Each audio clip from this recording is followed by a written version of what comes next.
Hello student, I am Sonam. Welcome back to my YouTube channel Apna Vidyalaya. आज के इस video में हम आप सभी को बताएंगे क्लास 10 साइंस।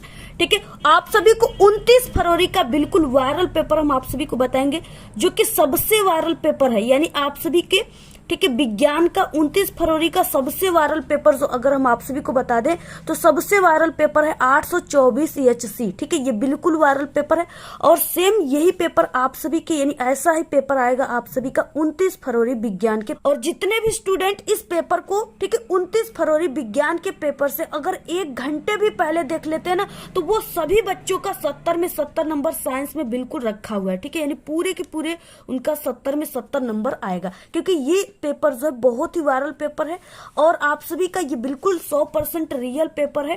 ठीक है, बिल्कुल ऐसा ही आप सभी का पेपर आएगा।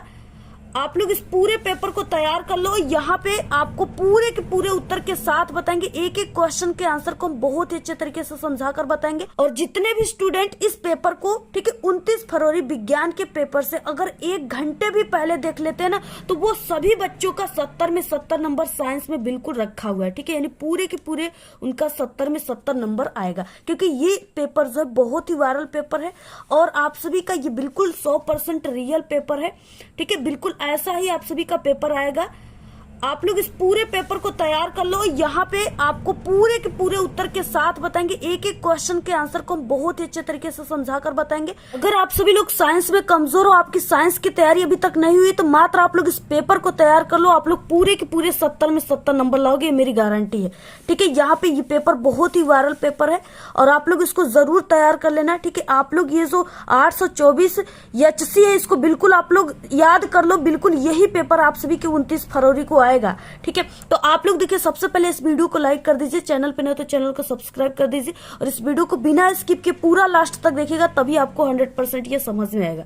सबसे पहले अनुक्रमांक यहाँ पे नाम। ठीक है, और यहाँ पे आप सभी का ये विज्ञान का 2024 का पेपर, इसमें आपको समय 3 घंटे 15 मिनट का दिया जाएगा, जिसमें से अगर आप लोग जितने भी बच्चे इस पेपर को 29 फरवरी से ठीक है आधे घंटे या 1 घंटे पहले भी देख रहे हैं ना, वो इस पेपर को 2:50 पे ही करके बैठ जाएंगे, क्योंकि वो पेपर को पहले से ही देख चुके हैं जो 29 फरवरी के उनके पेपर आएंगे।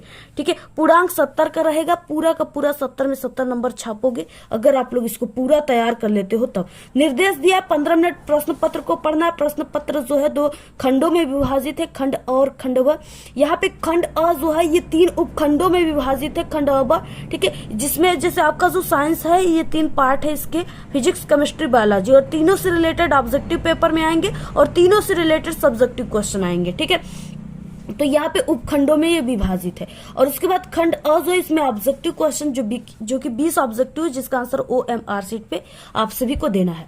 ठीक है, और यहाँ पे देखिए इस तरीके से जो ऑब्जेक्टिव क्वेश्चन है उसके लिए आपको 1 घंटे का समय दिया जाएगा। ठीक है, और यहाँ पे क्या है, इस तरीके से खंड ब के प्रत्येक उपखंड के सभी प्रश्न आप सभी को एक साथ हल करना है। ठीक है, अगर आप सभी लोग जैसे उपखंड ठीक है क के क्वेश्चन को आप लोग हल कर रहे हो, तो आपको ये नहीं कि उपखंड ख के क्वेश्चन को भी क में लिख देना है। ठीक है, अगर 5 क्वेश्चन उपखंड क में, तो पूरे क्वेश्चन को आपको उपखंड क में ही हल करना है। ये नहीं कि इसमें से 3 क्वेश्चन को आपको उपखंड ख में कर देना है। ऐसा करोगे तो एग्जामिनर को गुस्सा आ जाएगी कॉपी चेक करने में और वो आपके नंबर काट लेंगे।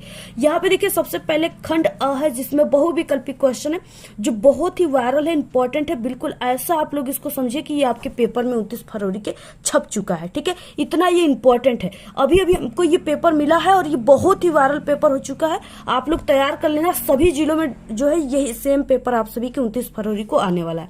सबसे पहले यहाँ पे उपखंड क है, जिसमें यहाँ पे स्टार्ट होता है। ठीक है, पहला क्वेश्चन क्या है, किसी दर्पण में वस्तु का प्रतिबिंब सदैव वस्तु से छोटा ठीक है सीधा वो काल्पनिक बनता है, तो वो दर्पण कौन सा है? ठीक है, समतल होता है, उत्तल होता है या अवतल, या इसमें से कोई नहीं। ठीक है, तो यहाँ पे देखिए हम आप सभी को बता दें, जैसे कि ये होता है, यानी कि ये होता है उत्तल दर्पण। ठीक है, तो देखिए उत्तल दर्पण जो होता है वो किस तरीके से बनता है, तो आपको यहाँ पे जैसे कि किस तरीके से इसमें छोटा सीधा और काल्पनिक यहाँ पे जो है प्रतिबिंब बनता है, उसको हमें यहाँ पे आपको समझा देते।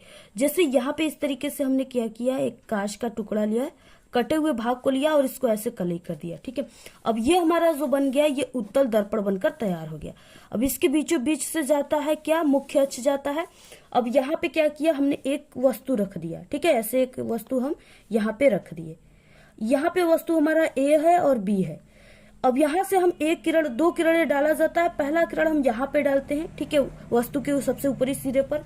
ये क्या किया, यहाँ पे यानी ये जो है ये दर्पण से टकरा करके क्या यहाँ पे दर्पण से टकरा गया, ठीक है। और दर्पण से टकराने के बाद ये क्या हुआ, यहाँ पर इस तरीके से मुख्य फोकस से होकर ऐसे, जब इसको हम आगे बढ़ा रहे हैं तो ये मुख्य फोकस से होकर जा रही है, ठीक है, ऐसे। उसके बाद एक किरण आरेख हम ऐसे यहाँ पे, तो ये क्या किया, ऐसे हमने दर्पण पर डाला तो ये क्या किया कि अपने मार्ग ऐसे आ रही है, फिर उसके बाद दर्पण से टकराने के बाद फिर से अपने उसी मार्ग में ऐसे लौट जा रही है, ठीक है। जब हम इसको आगे ऐसे की ओर बढ़ाते हैं तो ये जाकर के कहाँ पे बनती है, ये जाकर के वक्रता केंद्र पे, यानी वक्रता केंद्र से ऐसे चली जाती है, ठीक है। इस तरीके से जब हम वक्रता केंद्र से कोई किरण डालते हैं वक्रता केंद्र पे, तो वो अपने मार्ग में ही वापस चली जाती है, ठीक है। अब जहां पर ये दोनों किरणें मिली, यानी तो यहाँ पे देखिए ये दोनों किरणें क्या हुआ, आपस में जहां पर काटेंगी उसी जगह वस्तु का प्रतिबिंब बनेगा। तो इस बिंदु पर क्या हुआ, वस्तु का प्रतिबिंब बन गया, ठीक है। और ये इस तरीके से आभासी बना हुआ है। अब यहाँ पे आप लोग देख सकते हो कि जो वस्तु का, और यहाँ पे ये वक्रता केंद्र। अब देखिए यहाँ पे जब वस्तु की, यहाँ पे एक वस्तु रखा गया है जो बड़ा हुआ है, ठीक है, बड़ा है और वास्तविक है। यहाँ से कोई प्रकाश की किरण ऐसे जा रही है, इस तरीके से दर्पण से टकराने के बाद जब हम इसको ऐसे पीछे की ओर बढ़ा रहे हैं तो ये जाकर के यहाँ इस बिंदु पर मिल रही है, यहाँ पे वस्तु का प्रतिबिंब बन रहा है, ठीक है। और आप लोग देख सकते हो यहाँ पे वस्तु हमारा इतना बड़ा है, प्रतिबिंब इतना बड़ा, छोटा सा बना है बहुत, ठीक है। और ये क्या है, ये इस तरीके से यहाँ पे सीधा, ये सीधा बना हुआ है, ठीक है, उल्टा नहीं बना है। और इसके अलावा ये क्या है, काल्पनिक है, यानी इसको ऐसे यहाँ पे हम बनाए हुए, ठीक है, ऐसे। ये क्या है, काल्पनिक, यानी यहाँ पे सिर्फ कल्पना, इमेजिंग किया जा रहा है कि हाँ कोई वस्तु का प्रतिबिंब बना है, ये दिख नहीं रहा है। तो इस तरीके से क्या है, आप सभी को ऐसे बना लेना, ठीक है। तो ये किस दर्पण में संभव है, तो ये जो है ये उत्तल दर्पण में ऐसा प्रतिबिंब आपको देखने को मिलेगा।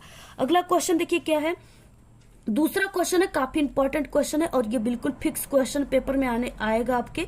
ओम के नियम का सूत्र है, ठीक है, बहुत इंपॉर्टेंट है। देखिए ओम का नियम का सूत्र क्या होता है, यानी R बराबर होता है V/I, ठीक है, ये होता है। तो ये इसमें से कौन सा सूत्र जो है ये R बराबर V/I के रूप में है, ठीक है। तो यहाँ पे देखिए जैसे इस तरीके से R बराबर V/I है ये, तो ये क्या हो गया, यहाँ पे गलत हो गया, ठीक है। अब यहाँ पे देखिए जैसे I बराबर, अगर इसको हम पक्षांतर करेंगे तो ये क्या हो जाएगा, यानी I यहाँ पे क्या है, भाग में है, ठीक है। अब ये बराबर की इधर जाएगा तो गुणे में हो जाएगा।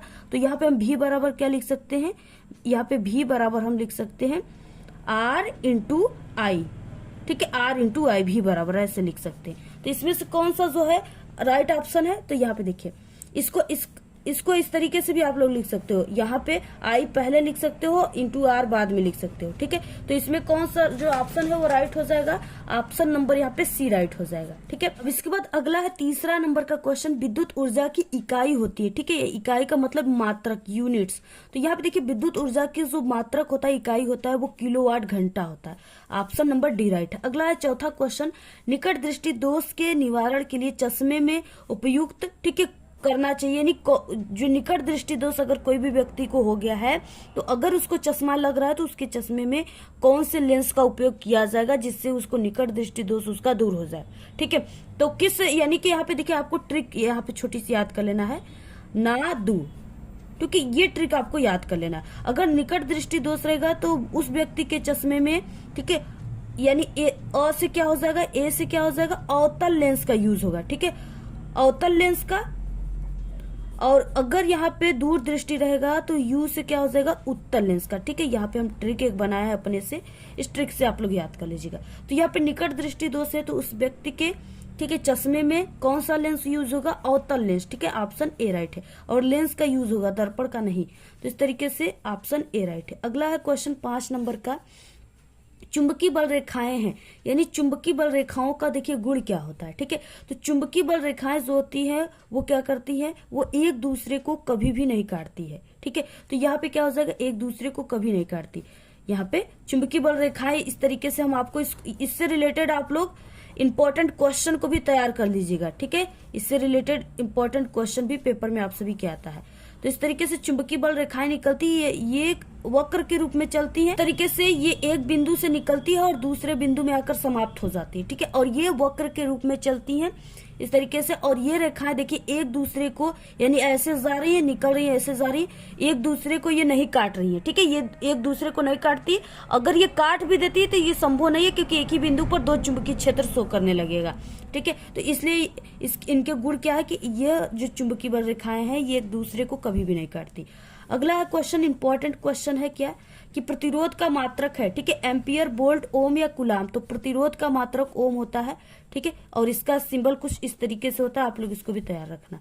अब देखिए इसके बाद अगला क्वेश्चन क्या है। इससे पहले हम आपको बता दें कि अगर आप लोग साइंस में कमजोर हो, आपकी साइंस की तैयारी अभी तक नहीं हो पाई, तो हमारे चैनल पे विज्ञान में पास होने की 2-3 ट्रिक की वीडियो बहुत ही अच्छी अपलोड हुआ है, जिससे आप लोग साइंस में पास ही नहीं बल्कि बहुत अच्छे नंबर ला सकते हो। तो आप लोग इस वीडियो को तुरंत जाइए और देख लीजिए हमारे चैनल पे, ठीक है। और इस वीडियो के लास्ट में भी आपको वो वीडियो देखने को मिल जाएगा, आप लोग वहां से भी देख सकते हो। और बोर्ड एग्जाम में विज्ञान की कॉपी कैसे लिखी कि पूरे के पूरे 70 में 70 नंबर मिले, इस टॉपिक पे भी वीडियो हमारे चैनल पे बन चुकी है, आप लोग जल्दी से देख लीजिए।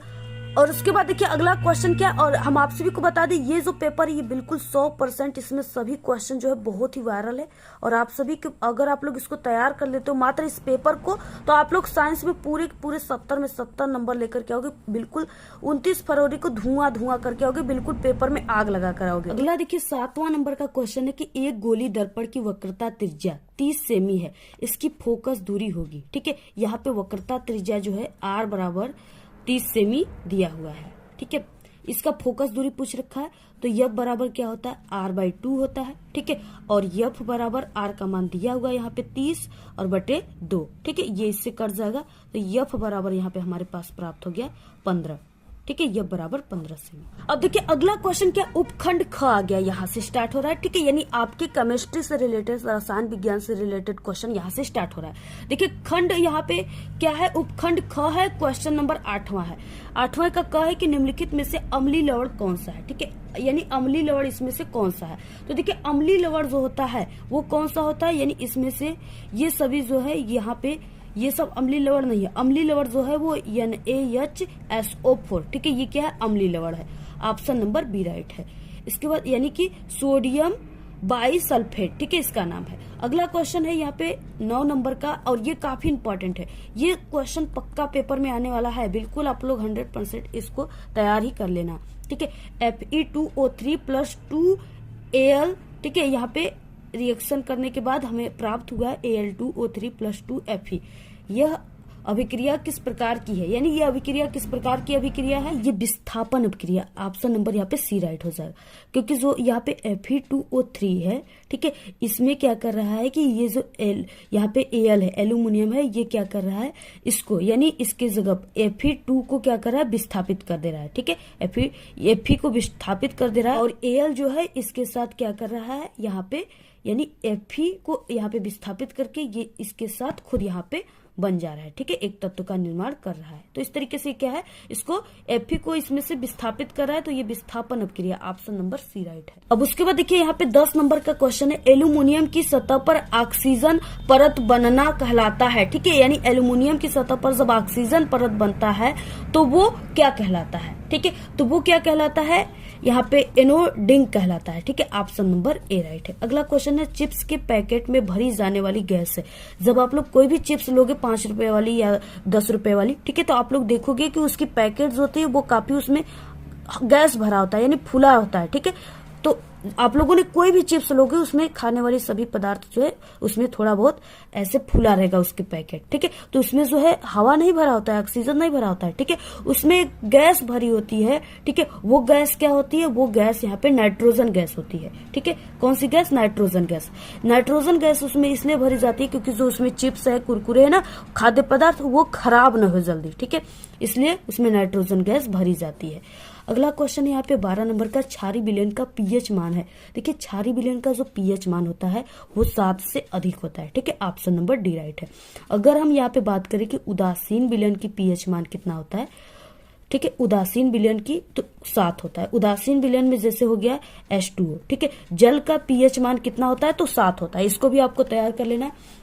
अगर हम यहाँ पे कहे कि यहाँ पे अगर दे देता है कि अम्लीय विलयन का पीएच मान कितना होता है, तो आप सभी को लिखना है कि याद कर लेना है कि अम्लीय विलयन का पीएच मान 7 से कम होता है। ठीक है, अम्लीय विलयन का पीएच मान 7 से कम होता है, क्षारीय विलयन का पीएच मान 7 से अधिक होता है, उदासीन विलयन का पीएच मान 7 होता है सिर्फ। ठीक है, ऐसे याद कर लेना है। अगला क्वेश्चन है देखिए 13, अधातु है, यानी इसमें से कौन सा अधातु है। ठीक है, तो यहाँ पे देखिए यफ जो है इसमें क्या है, फ्लोरीन है, ये अधातु है। अगला क्वेश्चन है यहाँ पे उपखंड ग, यहाँ पे आ गया उपखंड ग, यानी इसमें आपके जीव विज्ञान से रिलेटेड ऑब्जेक्टिव क्वेश्चन रहेंगे।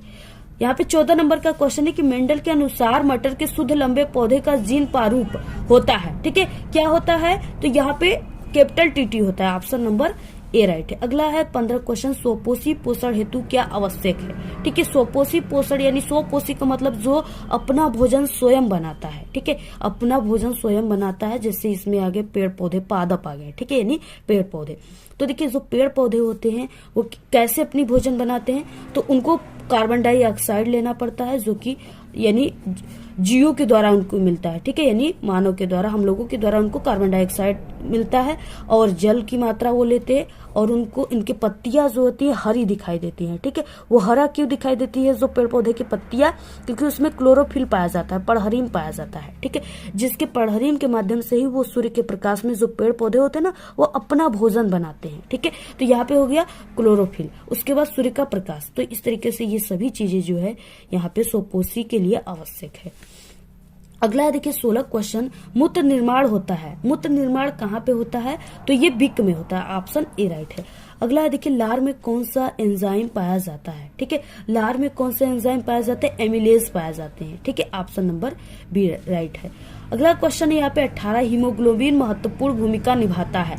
हीमोग्लोबिन देखिए किसमें महत्वपूर्ण भूमिका निभाता है, तो ये श्वसन में निभाता है। ठीक है, यानी हीमोग्लोबिन जो होता है ये हमारे, जो हम लोग सांस लेते हैं ना, तब हमारे ऑक्सीजन जो जाता है, ठीक है, हम लोग सांस लेते हैं, सांस के माध्यम से जो ऑक्सीजन जाता है ना, उसमें ये हीमोग्लोबिन मिलता है। ठीक है, तो ये हीमोग्लोबिन ही क्या करता है कि पूरे हृदय में जो ऑक्सीजन जाता है उसको पहुंचाता है, शुद्ध ऑक्सीजन को और अशुद्ध ऑक्सीजन को बाहर निकाल देता है। ठीक है, कार्बन डाइऑक्साइड को बाहर निकाल देता है। तो ये हीमोग्लोबिन श्वसन में महत्वपूर्ण भूमिका निभाता है। 19 नंबर का क्वेश्चन है बिक्को का कार्य होता है। ठीक है, बिक्को का कार्य क्या होता है, तो यहाँ पे देखिए बिक्को का कार्य होता है उत्सर्जन, यानी बिक में मूत्र का निर्माण होता है तो इसका उत्सर्जन करता है। ठीक है, तो बिक्को का कार्य उत्सर्जन होता है। अगला क्वेश्चन है 20 परागकोश में होते हैं। ठीक है, परागकोश में क्या होते हैं, परागकण होते हैं। काफी इंपॉर्टेंट क्वेश्चन है, इसको बिल्कुल रट लीजिएगा आप लोग। ठीक है, और ये भी क्वेश्चन आप लोग तैयार कर लेना कि जाइलम के द्वारा क्या होता है। ठीक है, पादप में जाइलम के द्वारा क्या होता है, तो जाइलम के द्वारा पादप में जो होता है जल का संवहन होता है, इसको भी तैयार कर लीजिएगा। और यानी कि पादप में, पेड़ पौधे में खाद्य पदार्थों का संवहन किसके माध्यम से होता है, तो वो फ्लोएम के माध्यम से होता है। ठीक है, ये 2 क्वेश्चन इसके अलावा आप लोग तैयार कर लीजिएगा। अगला देखिए यहाँ पे आ गया खंड ब वर्णात्मक प्रश्न। ठीक है, उपखंड का आ गया यहाँ पे। पहला नंबर का क्वेश्चन है कि निकट दृष्टि दोष क्या है, इसे किस प्रकार संशोधित किया जा सकता है, आवश्यक किरण आरेख भी बनाना है आप सभी को। ये 4 नंबर का क्वेश्चन है। ठीक है, यानी पहले कि आपको निकट दृष्टि दोष किसे कहते हैं इसके बारे में लिखना है, इसके बाद इसे किस प्रकार संशोधित, यानी ये अगर कोई व्यक्ति को निकट दृष्टि दोष हो गया तो आखिरकार हम उसके निकट दृष्टि दोष को कैसे दूर करेंगे, उसके चश्मे में कौन सा लेंस का यूज होगा। ठीक है, ये आप सभी को किरण आरेख के माध्यम से बनाना है। तो किस तरीके से बनाना है, बहुत ही अच्छे तरीके से यहाँ पे हम आपको समझाकर बताने वाले हैं। देखिए, निकट दृष्टि दोष वाले व्यक्ति को क्या है कि पास की वस्तु स्पष्ट दिखाई देती है। ठीक है, लेकिन अधिक दूर की वस्तु स्पष्ट दिखाई नहीं देती। अगर हम यहाँ पे कह रहे हैं कि क्या लिखा हुआ है तो वो पढ़ लेंगे कि हाँ ये चीजें लिखा हुआ है। अगर वहां पे ठीक है बैल खड़ा है या भैंस खड़ा है, उसको हम कहेंगे थोड़ी दूर पे, तो उसको हम कहेंगे कि वो क्या है, तो वो समझ नहीं पाएगा जल्दी से कि वो गाय है या बैल है। ठीक है, तो इस तरीके से क्या है, तो उसको पास की वस्तु दिखाई देती लेकिन दूर की वस्तु स्पष्ट दिखाई नहीं देती। अर्थात नेत्र बिंदु अनंत पर न होकर के कम दूरी पर आ जाता है। इस दोष के इस कारण से व्यक्ति के आंखों में निकट दृष्टि दोष हो जाता है। ठीक है, और इस दोष के जो है निम्नलिखित कारण भी हो सकते हैं। क्या क्या है, पहला कारण है कि नेत्र लेंस की वक्रता बढ़ जाए और जिससे फोकस दूरी कम हो जाती है, यानी इस तरीके से ये जो है वक्रताएं बढ़ जाती है। ठीक है, यानी ये चीजें जो है गोला बढ़ जाता है और इससे फोकस जब ये बढ़ेगा यानी कि वक्रता त्रिज्या बढ़ेगी तो फोकस घट जाएगी। तो यहाँ पे ठीक है, इसके बाद नेक्स्ट है नेत्र लेंस और रेटिना के बीच की दूरी बढ़ जाए अर्थात नेत्र के गोलक जो है ये गोला जो है गोलक का व्यास बढ़ जाता है, जिससे जो व्यक्ति है उसको दूर की वस्तु स्पष्ट दिखाई नहीं देती है। इस अवस्था में क्या है, दूर स्थित वस्तु का प्रतिबिंब रेटिना पर न बनकर उससे पहले रेटिना तथा नेत्र लेंस के बीच किसी बिंदु P पर बन जाएगा। ठीक है, बन जाने से प्रतिबिंब स्पष्ट दिखाई नहीं देता है, जैसे चित्र ए में आपको अभी हम दिखाएंगे। ऐसे मनुष्य का दूर बिंदु अनंत पर न होकर आंख के काफी समीप यानी फोकस पर आ जाता है तथा बिंदु, ठीक है, निकट बिंदु भी 25 सेंटीमीटर से कम दूरी पर होता है। अब देखिए यहाँ पे जैसे ये अनंत से प्रकाश की किरणें जा रही हैं। अब यहाँ पे क्या हुआ, अब ये जो मनुष्य का आंख होता है वो कौन सा लेंस होता है, तो वो उत्तल लेंस होता है। ठीक है, क्योंकि इसके क्या है कि किनारों पर पतला और बीच में मोटा होता है। अब यहाँ पे अनंत से जब आ रही है किरणें तो ये गोला जो है ये बढ़ गया है, इसकी वक्रता त्रिज्या बढ़ गई है, तो जो प्रतिबिंब बन रहा है वो रेटिना पर न बन के ये बिंदु P पर ही बन जाती है। ठीक है, तो बताइए रेटिना पर बनेगी तब ना जो भी व्यक्ति है उसको दिखाई देगा वस्तु। अब यहाँ पे बन गई तो कैसे दिखाई देगा, तो ये इस तरीके से बन जाता है। अब इसको क्या है, इसमें लेंस जो है अवतल लेंस चाहिए जो कि प्रकाश को क्या करता है, फैलाने का कार्य करता है। ठीक है, अब जब प्रकाश फैलेगी तब यहाँ पे रेटिना पर प्रतिबिंब बनेगा। अब देखिए निकट दृष्टि दोष का निवारण कैसे करना है, तो इस दोष के निवारण के लिए ऐसे अवतल लेंस का प्रयोग किया जाता है जो अनंत पर रखी वस्तु से चलने वाली किरणों को इस लेंस से निकलने पर नेत्र के दूर बिंदु F से आती हुई प्रतीत होती है। तब ये किरणें नेत्र लेंस के द्वारा अपवर्तित होकर रेटिना पर प्रतिबिंब बनाती है और वस्तु का स्पष्ट प्रतिबिंब प्राप्त हो जाता है तथा वस्तु स्पष्ट दिखाई देने लगता है। ठीक है, अनंत से आ रही किरणें, अब यहाँ पे हमने एक अवतल लेंस लगा दिया। ठीक है, जो कि किनारों पर मोटा और बीच में पतला होता है। अब यहाँ से किरणें जा रही हैं, अब इस पे पड़ी अवतल लेंस पे। ठीक है, तो अवतल लेंस पे पड़ी तो ये इसको हमने यहाँ पे पीछे किया तो ये F बिंदु पर मिलती हुई प्रतीत हो गई। अब यहाँ पे जब F बिंदु पर हुई तो ये जो आंख है इसको ये प्रतीत हो रहा है कि ये जो किरणें अनंत से नहीं बल्कि F बिंदु से आ रही है। अब ये क्या कि यहाँ पे इसका प्रतिबिंब रेटिना पर बना दिया। ठीक है, अब वस्तु जो है यानी कि अगर किसी व्यक्ति को दूर की वस्तु स्पष्ट नहीं दिखाई देता है, निकट की वस्तु दिखाई देती है। ठीक है, तो उसको जो दोष है वो निकट दृष्टि दोष है और उसके अगर चश्मा में यूज होगा वो जाएगा डॉक्टर के पास, तो डॉक्टर उसके चश्मा में अवतल लेंस का यूज करेगा जिससे उसको दूर वाली वस्तु भी दिखाई देने लगती है। ठीक है, क्योंकि रेटिना पर प्रतिबिंब बनने लगता है। तो ऐसे आपको पूरा ये डायग्राम जो है आपको डायग्राम बनाना। इसके बाद देखिए नेक्स्ट क्वेश्चन है यहाँ पे दूसरा नंबर का क्वेश्चन जो काफी इंपॉर्टेंट क्वेश्चन है और इस टाइप के क्वेश्चन आप सभी के पेपर में जरूर आएगा। ठीक है, यानी 29 फरवरी के पेपर में ऐसे क्वेश्चन आपके पेपर में जरूर आएगा। यहाँ पे देखिए क्वेश्चन क्या है, एक वस्तु 10 सेमी फोकस दूरी के किसी अभिसारी लेंस। ठीक है, सबसे पहले आपको देखिए अभिसारी लेंस का मतलब क्या होता है, उत्तल लेंस। ठीक है, अभिसारी लेंस को उत्तल लेंस कहा जाता है। तो यहाँ पे किसी अभिसारी लेंस से 25 सेमी दूरी पर रखी है। ठीक है, अब आप सभी को क्या करना है, किरण आरेख खींचकर बनने वाले प्रतिबिंब की स्थिति तथा प्रकृति को ज्ञात करना है और यहाँ पे इसमें न्यूमेरिकल यानी सवाल भी दिया है, इसको भी आपको हल करना है। और देखिए इसी टाइप के क्वेश्चन आपके पेपर में आएगा। ठीक है, अगर आप लोग उत्तल लेंस का एक और नाम जानते हो अभिसारी लेंस, तब तो आप लोग इसको बिल्कुल सही सॉल्व कर लोगे। ठीक है, अगर ये आपको नहीं पता रहेगा तो आप लोग इस सवाल में क्या करोगे, इसको मिस्टेक कर दोगे। ठीक है, यानी गलत सॉल्व कर दोगे। तो इसलिए आपको जो बोर्ड के पेपर होते हैं ना वो इस तरीके से क्वेश्चन को घुमाकर उसमें पूछा जाता है। अब देखिए सबसे पहले कि यहाँ पे हम आपको बता दें कि इसके बाद आपको सबसे पहले कि यहाँ पे किरण आरेख खींचना है। ठीक है, किरण आरेख आप सभी को पेपर में पेंसिल से खींचना है। यहाँ पे हम आपको जैसे पेन से ही खींचकर बता देते हैं। ठीक है, सबसे पहले यहाँ पे अभिसारी लेंस है। अभिसारी लेंस जो होता है उसको उत्तल लेंस कहते हैं। ठीक है, उत्तल लेंस जो होता है वो इस तरीके से होता है, यानी किनारों पे पतला होता है और बीच में मोटा। ठीक है, ऐसे आपको पहचान लेना है, ये क्या है, उत्तल लेंस है। तो इस तरीके से लेंस है। ठीक है, अब यहाँ पे हम मान लेते हैं इस तरीके से ये है और इसके बीच में, ठीक है, यहां से इसके बीचों बीच जो गया है ये इस तरीके से मुख्य अक्ष हो गया। ठीक है, ये मुख्य अक्ष हो गया इस तरीके से। अब यहाँ पे हम ध्रुव मान लेते हैं। ठीक है, यानी पोल। इसके बाद देखिए अब इस तरीके से ये मुख्य अक्ष है। अब यहाँ पे क्या है, जैसे यहाँ पे हम मान लेते हैं हमारा क्या है, फोकस है। ठीक है, F1 है और इधर हो गया हमारा F2। ठीक है, और इसके थोड़ा सा इधर मतलब इस बिंदु पर हम मान लेते हैं यहाँ पे क्या हो गया 2F1। ठीक है, और इधर हो गया 2F2। इस तरीके से हो गया, यानी ये जो लेंस है इसमें क्या है, ये लेंस जो होता है ये दो इस तरीके से लेंसों से मिलकर बनता है। ठीक है, तो दोनों के फोकस दूरी होते हैं, इसलिए यहाँ पे F1 और F2 है और यहाँ पे 2F1 2F2 है। इस तरीके से अब देखिए हमारा जो इसमें क्या है कि वस्तु रखा गया है, देखिए यहाँ पे क्या है 25 सेमी दूरी पर रखी है, यानी अभिसारी के फोकस दूरी की किसी अभिसारी लेंस से 25 सेमी दूरी पर रखी है, कोई वस्तु रखी गई है। ठीक है, अब यहाँ पे वस्तु की दूरी जो है 25 सेमी है, तो यहाँ पे हम मान लेते हैं कि ये हमारा क्या है, यहाँ पे ये फोकस दूरी हो गया। ठीक है, ये F की दूरी हो गई, यानी यहाँ से यहाँ तक की ये फोकस दूरी हो गई। फोकस दूरी कितना दिया है, 10 सेमी दिया है। ठीक है, ये 10 सेमी दिया हुआ है, F बराबर यहाँ पे। अब इसके बाद ये वस्तु की दूरी जो है 25 है, यानी हम मान लेते हैं कि यहां से लेकर के यहां तक ये दूरी क्या हो गई, U हो गई। U की दूरी यानी वस्तु की दूरी को U से शो करते हैं और ये हमारा 25 सेमी दिया है। ठीक है, इधर जो भी हम मान लिखे यानी नापेंगे ये ऋणात्मक में रहेगा, ये उत्तल लेंस है इसलिए यहाँ पे माइनस का 25 रखेंगे और यहाँ से यहाँ तक की हम दूरी पूरा नापे हुए। अब देखिए यहाँ पे हम कोई वस्तु रख देते हैं। ठीक है, यहाँ पे 2F1 के इधर हम यहाँ पे कोई वस्तु ऐसे रख देते हैं। ये वस्तु हमारा A है, ठीक है, और B है।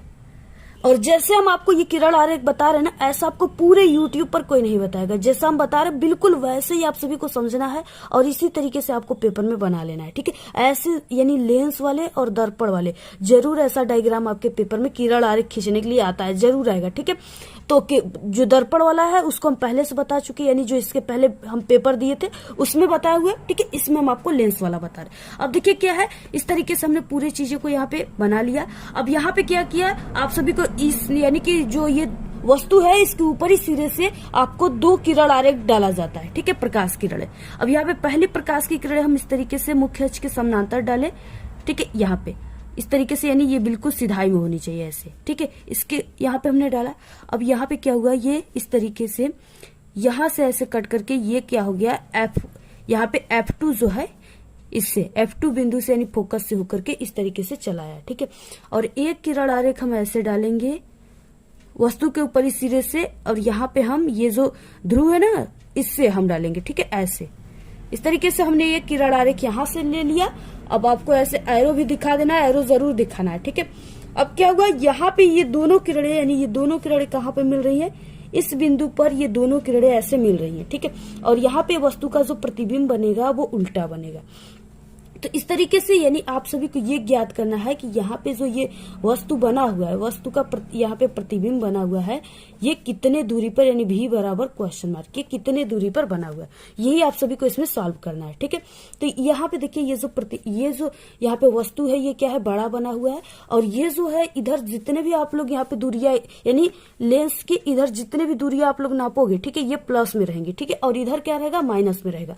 तो यहाँ पे हमारा जो प्रतिबिंब बना है ये किस में है, ये प्लस में ही बना है। इधर बना है तो ये प्लस में बना है। ठीक है, तो ये प्लस में बना है यानी ये प्रतिबिंब उल्टा है। ठीक है, ये उल्टा है और ये वास्तविक प्रतिबिंब है।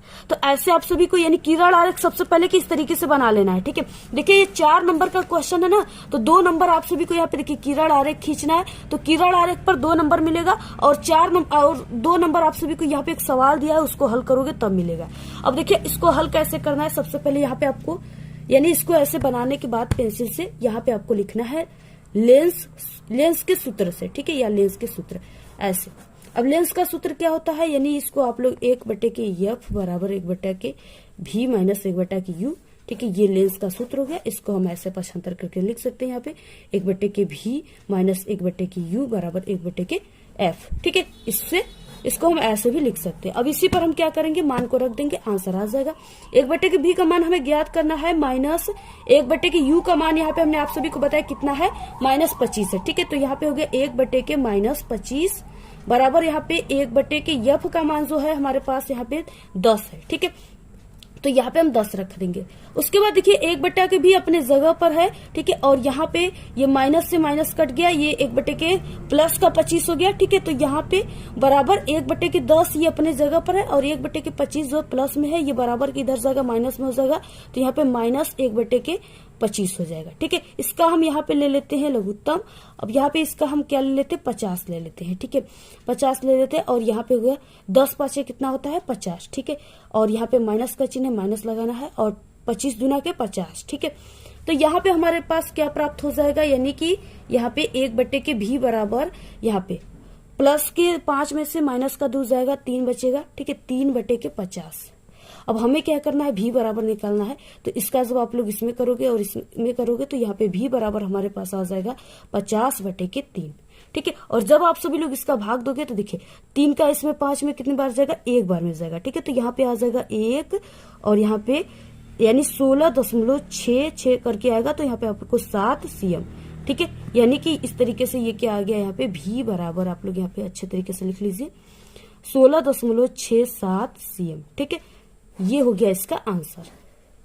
तो आपको क्या करना है, इस तरीके से 4 नंबर का क्वेश्चन है, हल्के मत लीजिए आप लोग, ठीक है। इसको ऐसे हल करोगे ना तभी पूरे के पूरे नंबर मिलेंगे। देखिए बहुत सारे स्टूडेंट होते हैं जो कहते हैं कि हमने पूरे का पूरा जो है क्वेश्चन को हल किया, बहुत ही अच्छे तरीके से आंसर लिखा, लेकिन क्या है कि उनको पूरे नंबर नहीं दिए जाते, सिर्फ 3 नंबर ही 2 नंबर ही देकर छोड़ देते एग्जामिनर। क्यों? क्योंकि वो अच्छे तरीके से क्वेश्चन को पढ़े नहीं कि क्वेश्चन में कितने क्वेश्चन है, ठीक है। जितने क्वेश्चन है उन सभी का आंसर देना अच्छे तरीके से, तब आपको पूरे के पूरे 4 नंबर मिलेंगे। अब देखिए अगला क्वेश्चन है तीसरा नंबर का कि चुंबकीय बल रेखाओं से क्या तात्पर्य तथा उनके गुण लिखिए, ठीक है। ये 4 नंबर का क्वेश्चन है और ये हम आप सभी को बता दें कि पक्का आप सभी के पेपर में 29 फरवरी के पेपर में बिल्कुल छप चुका है। आप सभी को सिर्फ रटना है, समझना है और जाकर के 29 फरवरी के दिन पेपर में छाप देना है, ठीक है। तो यहाँ पे देखिए क्या हो जाएगा, बहुत ही इंपॉर्टेंट है, पक्का पेपर में आएगा। तो देखिए किसी चुंबकीय क्षेत्र में, अब देखिए यहाँ पे हम आपको कुछ एग्जाम्पल के साथ, जैसे यहाँ पे कुछ डायग्राम के माध्यम से समझाएंगे तो आप लोग इसको काफी अच्छे तरीके से समझ जाओगे। अब देखिए ये जो हमने क्रॉस इस तरीके से क्रॉस यहाँ पे कर रहे हैं, ये हम चुंबकीय क्षेत्र को दिखा रहे हैं, ठीक है। इस क्रॉस से चुंबकीय क्षेत्र को दिखाया जाता है। तो इस तरीके से ये चुंबकीय क्षेत्र हो गए, ठीक है, मैग्नेटिक फील्ड हो गया। अब इसमें क्या है, जैसे हम यहाँ पे कोई चुंबक रखते हैं, ठीक है, यहाँ पे सपोज हमने कोई चुंबक इस तरीके से रख दिया और ये जो चुंबक है ये यन और यस होता है, ठीक है। यन इधर होगा साउथ और यहाँ पे नॉर्थ होगा, ठीक है, यानी दक्षिणी ध्रुव और उत्तरी ध्रुव, ये चुंबक है। यहाँ पे इस तरीके से हमने एक चुंबक रख दिया। अब इसके बाद ये जो चुंबक है, ठीक है, आप लोग भी प्रैक्टिकल कर सकते हो, आपके पास कोई भी चुंबक है इस तरीके से, ठीक है, तो आप लोग उस चुंबक को ऐसे रखोगे। उसके बाद जो लोहा है, ठीक है, लोहे जो होते हैं ना, आप लोग कच्ची लोहे को, और जो ठोस लोहा होता है वो तो जल्दी नहीं टूटेगा, लेकिन हाँ जैसे कोई शॉप होता है ना जहाँ पे लोहा वगैरह कटते हैं, वहां से भी आप लोग लोहे के बुरादों को ला सकते हो। तो क्या होता है, जो लोहे के बुरादा रहेंगे, अगर आप लोग इस चुंबक के ऊपर, ठीक है, ऊपर से लोहे के बुरादा को ऐसे गिराओगे तो ये क्या हो जाएंगी, जो चुंबक रहेंगी ये क्या हो जाएंगी, वक्र के रूप में हो जाएंगी। कैसे हो जाएंगी, यहाँ पे देखिए इस तरीके से ये वक्र के रूप में ऐसे हो जाएंगी, इस तरीके से ये वक्र के रूप में हो जाएगा, ठीक है। यानी चुंबक के चारों ओर वक्र बनाकर इस तरीके से ये चुंबक का जो वो लोहे का बुरादा है वो इस तरीके से हो जाएगा।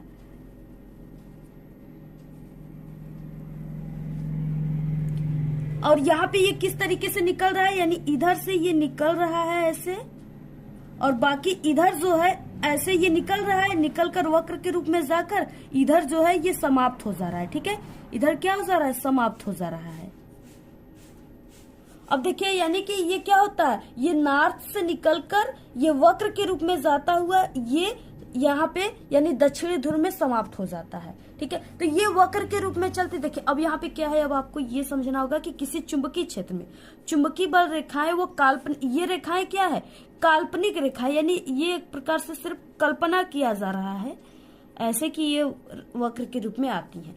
तो किसी चुंबकीय क्षेत्र में चुंबकीय बल रेखाएं वो काल्पनिक रेखाएं जो उस स्थान में चुंबकीय क्षेत्र की दिशा को प्रदर्शित करती है।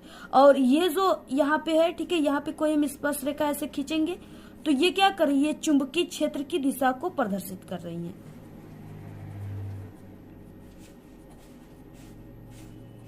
दिशा, ठीक है, चुंबकीय क्षेत्र की दिशा को प्रदर्शित कर रही है, करती है, उसी को देखिए चुंबकीय बल रेखाएं कहते हैं। अब यहाँ पे कुछ नोट में जैसे क्या है, इन रेखाओं के किसी बिंदु पर खींची गई स्पर्श रेखा, जैसे हमने बताया ना कि यहाँ पे हमने एक स्पर्श रेखा ऐसे खींचा तो यहाँ पे इसको क्या दिखा रही है, यहाँ पे इसका जो है ऐसे ये जा रहा है, यानी इस तरीके से ये जा रहा है, यहाँ पे आ रहा है, ठीक है। और ये क्या है, ये सब चुंबकीय क्षेत्र है, तो इसी को ये सेव कर रहा है। ठीक है।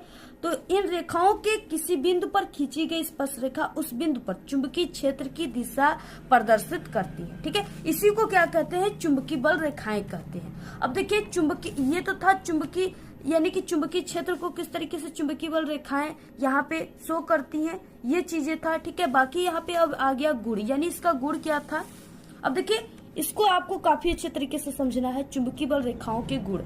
अब देखिए चुंबकीय बल रेखाएं जो होते हैं वो बंद वक्र के रूप में चलते हैं। हमने आपको बताया ये चुंबकीय बल रेखाएं हैं, ये क्या कर रही है, बंद वक्र, यानी यहाँ से वक्र बनाती हुई और इधर आकर ये समाप्त हो जा रही है, ठीक है। ये नहीं कि ये कहीं इधर चली गई, कहीं इधर समोसा पकौड़े खाने चले गई, ठीक है। इनको समोसे पकौड़े खाने नहीं जाना है, इनको सीधे क्या जाना है, यहाँ से घर से निकलना है और सीधे कॉलेज में जाना है, स्कूल में जाना है।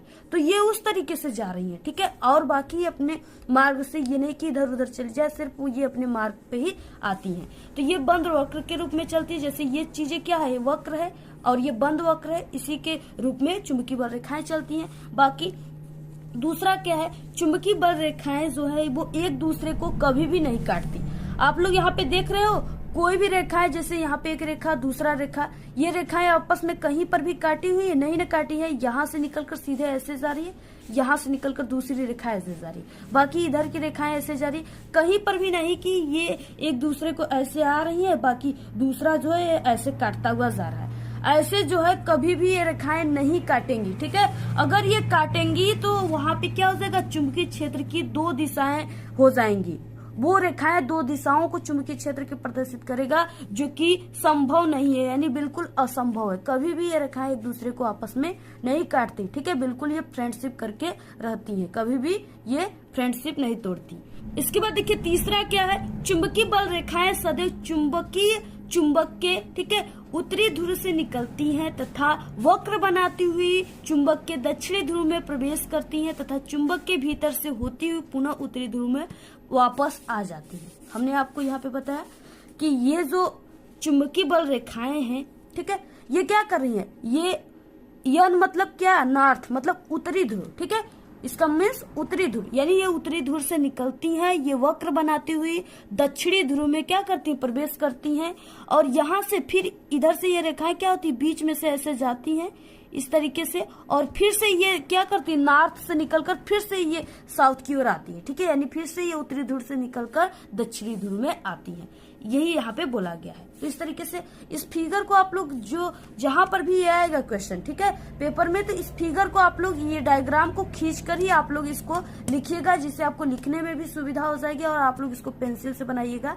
और आप सभी लोग, ठीक है, अगर ऐसे बना दोगे तो एग्जामिनर आपको पूरे के पूरे 6 नंबर देंगे। आपको डायग्राम भी खींचना है। और देखिए इसके बाद अगला क्वेश्चन क्या है, चौथा नंबर का क्वेश्चन है। आप लोग इस पेपर को जरूर सॉल्व करके जाइएगा, ठीक है। आप लोग साइंस के चाहे जितना पेपर को तैयार किए हो, लेकिन आप लोग इस पेपर को, आप सभी से रिक्वेस्ट है, जितने क्लास 10th के 29 फरवरी के स्टूडेंट देंगे विज्ञान का पेपर, ठीक है, आप सभी से रिक्वेस्ट है कि इस पेपर को जरूर तैयार करके जाना। क्योंकि इस पेपर, ये जो पेपर है ना, इसमें जो क्वेश्चन रहेंगे वो 100% आपके पेपर में बिल्कुल आने वाले क्वेश्चन रहेंगे, ठीक है। यानी इसमें जो पेपर है, ये इसमें जो क्वेश्चन है, ये आपके बोर्ड के पेपर में आने वाले सभी क्वेश्चन है 29 फरवरी के। इसलिए आपको इसको जरूर तैयार करके जाना है। आप लोग कुछ नहीं पढ़े, मात्र इस पेपर को तैयार कर लेना, 70 में 70 छाप कराओगे, बिल्कुल पक्का है, मेरी गारंटी है, ठीक है। यहाँ पे क्या देखिए, विद्युत शक्ति से क्या तात्पर्य है। पहले कि यहाँ पे विद्युत शक्ति दिया है, विद्युत शक्ति को विद्युत सामर्थ्य भी कहा जाता है, ठीक है। तो देखिए यहाँ इसको अभी हमने आपको कल ही बताया कि विद्युत ऊर्जा के व्यय के समय दर को, ठीक है, विद्युत सामर्थ्य कहते हैं, जिसको P से शो करते हैं। P बराबर होता है W/T, ठीक है, इस तरीके से। और इसका मात्रक आप सभी लोग यहाँ जूल बटे के सेकेंड भी लिख सकते हो, ठीक है। और यहाँ पे इसको वाट भी कहा जाता है। तो ये चीजें तो अभी हमने आपको कल ही बताया, बाकी जो चीजें हमने बताया वही इसका आंसर है, ठीक है। बिल्कुल आप लोग नोट कर लीजिए। और उसके बाद इसमें एक क्वेश्चन है, 4 नंबर का क्वेश्चन है, ठीक है। यहाँ पे कि पहला की 2 नंबर इस पे आपको मिल जाएगा, ठीक है। और उसके बाद इस पे आप सभी को, यानी 200 वाट का, वाट अगर आ जाएगा, ठीक है, वाट अगर देगा तो ये क्या हो जाएगा, यानी वाट, यानी W। तो वाट क्या हो जाएगा, हमने आपको बताया वाट किसका मात्रक है, विद्युत शक्ति या विद्युत सामर्थ्य इसको कहते हैं। तो इसका मात्रक क्या है, यहाँ पे वाट होता है, ठीक है। तो यानी ये मान किसका है, P का मान है ये वाट में, ठीक है। 200 P का मान है। हीटर, एक हीटर है 250 वोल्ट, यानी V का मान है।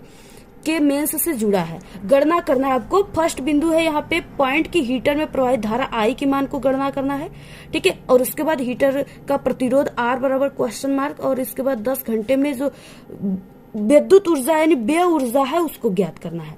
ओके, अब आपको सॉल्व कैसे करना है ये देखना है आप सभी को, ठीक है।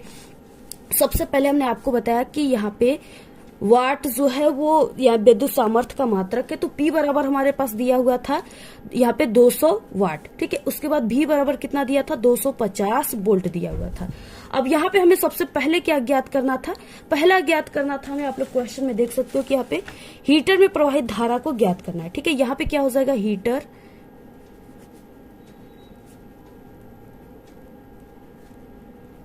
हीटर में प्रवाहित धारा, ठीक है। हीटर में प्रवाहित धारा बराबर यहाँ पे क्या हो जाएगा, सूत्र आप सभी को यहाँ पे याद रहेगा सूत्र, तभी आप लोग देखिए इसको हल कर पाओगे, ठीक है। तो यहाँ पे आपको सूत्र लगाना है P बराबर V इंटू आई, ठीक है। इस तरीके से अब P यानी P का मान यहाँ पे दिया हुआ है, P का मान क्या है 200, तो 200, ठीक है। और बराबर V का मान भी दिया है यहाँ पे 250, इसको लिख दीजिए 250 इंटू आई, ठीक है। आई का मान हमें ज्ञात करना है, यहाँ पे धारा का मान ज्ञात करना है। तो यहाँ पे क्या हो जाएगा, ये 250 ये आई के क्या है गुणों में है, ठीक है। अब ये बराबर के इधर जाएगा, भाग में हो जाएगा, ठीक है। हमारे पास यहाँ पे क्या प्राप्त हो जाएगा, यानी यहाँ पे ये इधर आ जाएगा, तो यहाँ पे 200 बटे के 250 बराबर आई यहाँ पे हमें प्राप्त हो गया, ठीक है। इसको आई बराबर भी आप लोग यहाँ पे 200 बटे के 250 लिख सकते हो, ठीक है। एक जीरो से एक जीरो मर गया। यहाँ पे देखिए क्या बचा हमारे पास, आई बराबर 20 बटे के, ठीक है, 25 इस तरीके से बचा। जब आप सभी लोग इसका इसमें भाग दोगे, ठीक है, तो यहाँ पे पहले की 20 है ये और ये 25 है, तो 25 का भाग तो 20 में जाएगा नहीं, एक यहाँ पे हम दशमलव लगाएंगे, एक जीरो लिखेंगे और यहाँ पे दशमलव लगाएंगे, ठीक है। अब यहाँ पे क्या हो गया, हम एक जीरो इस तरीके से बढ़ा दिए। अब यहाँ पे 25 अट्ठे क्या होता है 200, ठीक है। तो यहाँ पे इस तरीके से हमारा आंसर जो आ गया वो आई बराबर कितना आ गया 0.8 एम्पियर, ठीक है। इस तरीके से आ गया। ये क्या हो गया, पहले का आंसर हो गया। इसमें अभी 2 पॉइंट और बचे हुए, ठीक है। दूसरे में क्या है, हीटर के तार का प्रतिरोध ज्ञात करना है, ठीक है। दूसरा पॉइंट हो जाएगा यहाँ पे। और देखिए ये क्वेश्चन है बिल्कुल फिक्स क्वेश्चन, हम आपको बता रहे हैं ये बिल्कुल फिक्स है कि पेपर में ऐसा क्वेश्चन पक्का आता है। यहाँ पे देखिए हीटर में यानी हीटर के तार के प्रतिरोध, ठीक है।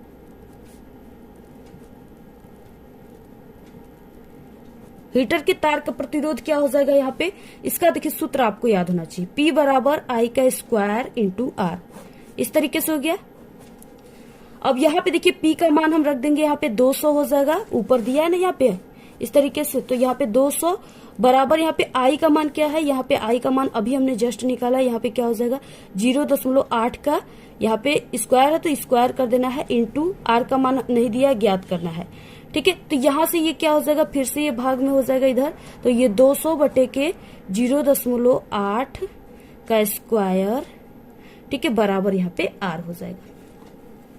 अब देखिए जब हम इसको 0.8 इंटू 0.8 को जब हम इसका गुणा करेंगे तो 8 हो जाएगा। बाकी ये एक अंक पे यहाँ दशमलव, एक अंक पे यहाँ पे, 2 अंक पे दशमलव लगाए, तो यहाँ पे आपको लिखना है 64, ठीक है। और एक अंक और 2 अंक यानी यहाँ पे दशमलव, ठीक है। तो यहाँ पे हो जाएगा 0.46, ठीक है, इस तरीके से।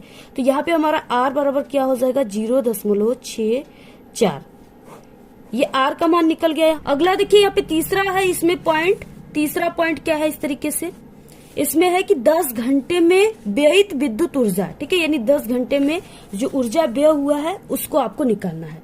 तो यहाँ पे आप सभी को लिखना है यहाँ पे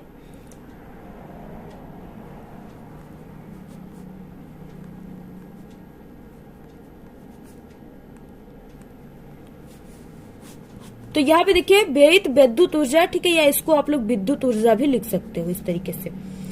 इसके बराबर देखिए सूत्र क्या होता है, और हमें जो है यहाँ पे किलोवाट घंटा में निकालना है, ठीक है। तो इसके बराबर सूत्र होता है वाट इंटू घंटे, ठीक है, और बटे के यहाँ पे 1000, ये इसके बराबर सूत्र होता है, ठीक है।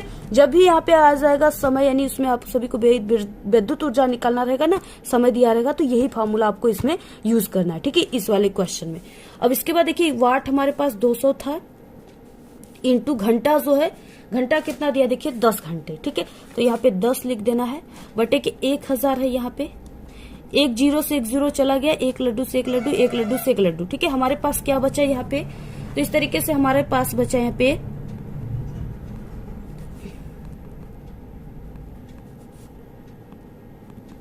ऊर्जा बराबर, ठीक है, यहाँ पे हमारे पास क्या बचा, सिर्फ 2 बचा, तो 2 किलो वाट घंटा। ठीक है, ये क्या हो गया, इसका पूरा आंसर हो गया। स्क्रीनशॉट ले लीजिए और ये पक्का आएगा, इसको जरूर अच्छे तरीके से आप लोग तैयार करके जाइएगा। ठीक है, ये आपके 4 नंबर और 6 नंबर में भी दे देगा, तो पूरा आप लोग रट लीजिए इसको। उसका 5 नंबर का क्वेश्चन है, फ्लेमिंग के बाएं हाथ का नियम लिखिए। ठीक है, एक समान चुंबकीय क्षेत्र में रखे धारावाही चालक पर लगने वाले बल का मान किन किन बातों पर निर्भर करता है। यदि धारावाही चालक का चुंबकीय क्षेत्र जो है वो समांतर है या लंबवत हो तो बल पर क्या प्रभाव पड़ेगा। ठीक है, ये 6 नंबर का क्वेश्चन है। देखिए यहाँ पे जो ये फ्लेमिंग के बाएं हाथ का नियम काफी इंपॉर्टेंट है, इसको आप लोग तैयार कर लीजिएगा, आपके पेपर में आएगा। ठीक है, और ये जो चीजें है यहाँ पे जो ये डेरिवेशन टाइप का है इसको भी आपको तैयार कर लेना है। तो इसको हम इंपॉर्टेंट क्वेश्चन में बनाए हुए। ठीक है, हमारे चैनल पे इंपॉर्टेंट क्वेश्चन की वीडियो आज ही आया हुआ है, उसको देख लीजिएगा, उसमें आप सभी को इसका आंसर मिल जाएगा। ठीक है, और जो हमारे चैनल पे क्लास 10th साइंस की प्ले लिस्ट बनी हुई है ना इंपॉर्टेंट क्वेश्चन को, उसको भी आपको जरूर देख लेना, उसमें आपको इस क्वेश्चन का आंसर मिल जाएगा। आप लोग इसको जरूर सॉल्व कर लीजिएगा। अब यहाँ से देखिए उपखंड ख शुरू होता है। ठीक है, यहाँ पे उपखंड ख यानी आप सभी के यहाँ से केमिस्ट्री से क्वेश्चन शुरू होते हैं, केमिस्ट्री के क्वेश्चन। ठीक है, रसायन विज्ञान के। यहाँ पे क्वेश्चन 5वां का कहा है कि खनिज तथा अयस्क में आपको अंतर लिखना है। ठीक है, और ये 2 नंबर का पेपर में आएगा और ये काफी इंपॉर्टेंट क्वेश्चन है, इसको आप लोग अंतर को जरूर, यानी आपको 4 इंपॉर्टेंट अंतर हमारे चैनल पे, उन चारों इंपॉर्टेंट अंतर को जरूर आपको रट कर जाना है, क्योंकि 4 अंतर में से कोई एक अंतर आपके पेपर में जरूर आएगा। ठीक है, अंतर जरूर आता है, तो इस तरीके से आप लोग यहाँ पे खनिज तथा अयस्क में भी इसको भी तैयार कर लीजिए। यहाँ पे देखिए क्या है, आपको अंतर कैसे लिखना है ये तरीका आपको पता होना चाहिए, तभी आपको अंतर पे पूरे नंबर मिलेंगे। ठीक है, खनिज इधर लिखना है, अयस्क इधर लिख देना है। ठीक है, उसके बाद देखिए पहला यहाँ पे कि प्रकृति में भूपर्पटी के नीचे धातु जिन यौगिकों के रूप में पाई जाती है उन्हें खनिज कहते हैं। यानी जो प्रकृति है इसके भूपर्पटी यानी जो जमीन के अंदर, ठीक है, जो धातु होते हैं ना, जैसे सोना निकलता है, हीरा निकलता है, कोयले निकलते हैं और संगमरमर निकलते हैं, इस तरीके से कई प्रकार के जो है पदार्थ, लोहे वगैरह सब चीजें हमारे पृथ्वी के अंदर ही होती हैं। तो जब वो निकलती हैं तो ये नहीं कि सिर्फ अकबर सोना निकल गया। ठीक है, सोना ऐसे नहीं निकलता है। देखिए जैसे सोने की मात्रा है पे हम आपको बता दें 100% में से अगर हम पहले की सोना जब निकलता है मिट्टियों में से, ठीक है, धरती के अंदर से, तो उसमें से 100% में से, ठीक है, यानी सोने की मात्रा अगर हम आप सभी को कहे तो सोने की मात्रा सिर्फ और सिर्फ 30% रहेगी, बाकी उसमें अशुद्धियों की मात्रा 70% रहती है। ठीक है, तो इसलिए इसमें क्या होती है, यानी इसमें 30% सोना रहेगा और 70% अशुद्धियां रहती है, और इस यहाँ पे 100% में से 70% अशुद्धियों को निकाल दिया जाता है, तब हमें प्राप्त होता है 30% सोना। ठीक है, तो जब इस हालत में जब यानी जब हम भूपर्पटी से निकाल कर सोना और अशुद्धियां पूरा 100% रहता है, ठीक है, तो जब हम उसको लेते हैं तब वो क्या कहलाता है, यानी वो पदार्थ जब निकालते हैं हम तो वो खनिज कहलाता है। ठीक है, अब हम क्या करेंगे, जब इस 100% में से 30% सोना है, बाकी 70% अशुद्धियां है, तो अब हम उसको क्या करेंगे, यानी उसको किसी भी प्रकार की विधि से उसको सोने को अलग कर देंगे। ठीक है, जैसे कई प्रकार की विधियां हैं, ठीक है, फेन फ्लोन विधि है, सांद्रण विधि है, यानी कई प्रकार की सांद्रण के माध्यम से जब हम उसको क्या करेंगे, यानी उसको अलग कर देंगे। 30% है तो समझिए कि हम इसमें से, यानी कि 30% में से हम इसमें 30% सोना है, लेकिन इसमें अभी 10% अशुद्धियां मिली हुई है। ठीक है, तो यहाँ पे हमारा क्या हो गया, 10% यानी 40% हमें सोना प्राप्त हो गया। तो जब ये इतना शुद्ध हो जाता है ना, तब इसको अयस्क कहा जाता है। ठीक है, तो जिस खनिज में धातु अधिक मात्रा में उपस्थित होता है, यानी इसमें अब क्या हो गया, इसमें 5% सिर्फ अशुद्धियां बची और यहाँ पे 35% सोना बचा। ठीक है, यानी 10% अशुद्धियां बचा है और 30% सोना। तो इसमें क्या हो गया, अशुद्धियों की मात्रा, यानी कि जिस खनिज धातु में अधिक मात्रा में उपस्थित हो, यानी धातु जो हमें सोना है अधिक मात्रा में उपस्थित है तथा कम खर्च में, अब इसमें बहुत ही यानी 10% या अशुद्धियां इसमें है, तो इसमें हम बहुत ही कम खर्च में इससे जो हमारे धातु है उसको अलग हम कर देंगे। ठीक है, तो ये चीजें होता है अयस्क। अब यहाँ पे देखिए सभी अयस्क खनिज होते हैं, यानी सभी अयस्कों को हम खनिज कह सकते हैं। ठीक है, लेकिन सभी खनिज को अयस्क हम नहीं कह सकते। सभी खनिजों को धातु निष्कर्षण के लिए प्रयुक्त नहीं किया जा सकता, यानी सभी खनिज जो है धातु के निष्कर्षण के लिए प्रयुक्त नहीं होता, और सभी अयस्कों को धातु निष्कर्षण के लिए किया जाता है, यानी सभी अयस्कों को धातु के निष्कर्षण के लिए प्रयोग किया जाता है। उदाहरण देखिए, जैसे खनिज में आ जाएगा कॉपर पायराइड, ठीक है, जो कि कॉपर का यहाँ पे मुख्य अयस्क है, या इसका सूत्र भी आपको तैयार कर लेना है, CuFeS2, ये कॉपर पायराइड का सूत्र है। और इसके बाद अयस्क में हो जाएगा हार्न सिल्वर जो कि AgCl है। इसका सूत्र आप लोग तैयार कर लीजिए। पूरा इसको जरूर तैयार कर लेना है आपके पेपर में, ठीक है। यानी खनिज तथा अयस्क में अंतर आ सकता है।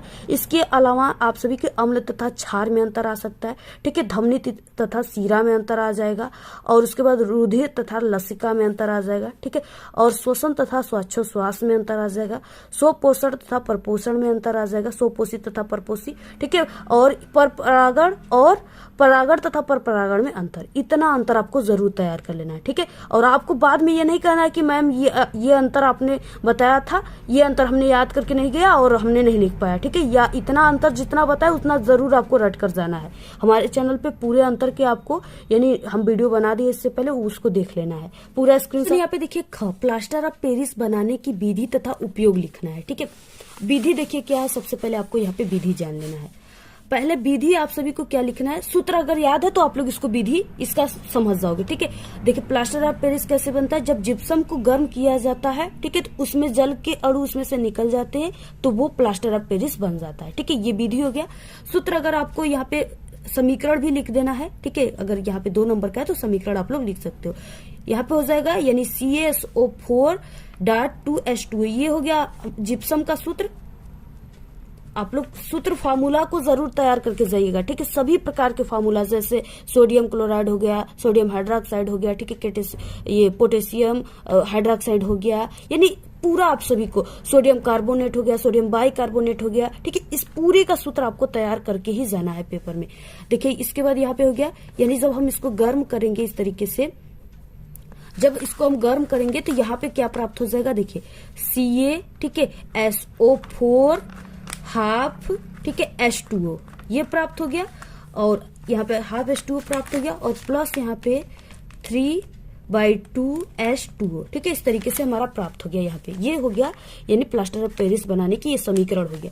अब यहाँ पे देखिए क्या हो जाएगा, जैसे यहाँ पे आप सभी लोग कह रहे हो कि यहाँ पे 2H2 यानी यहाँ पे जल की संख्या, यहाँ पे जल की जो जल है उसके 2 अणु है, ठीक है। यहाँ पे 2H2 यानी जल की 2 यहाँ पे तत्व है। अब यहाँ पे क्या हो गया, यहाँ पे हमारा 2 जल है और इधर भी जो है जल 2 होना चाहिए, ठीक है।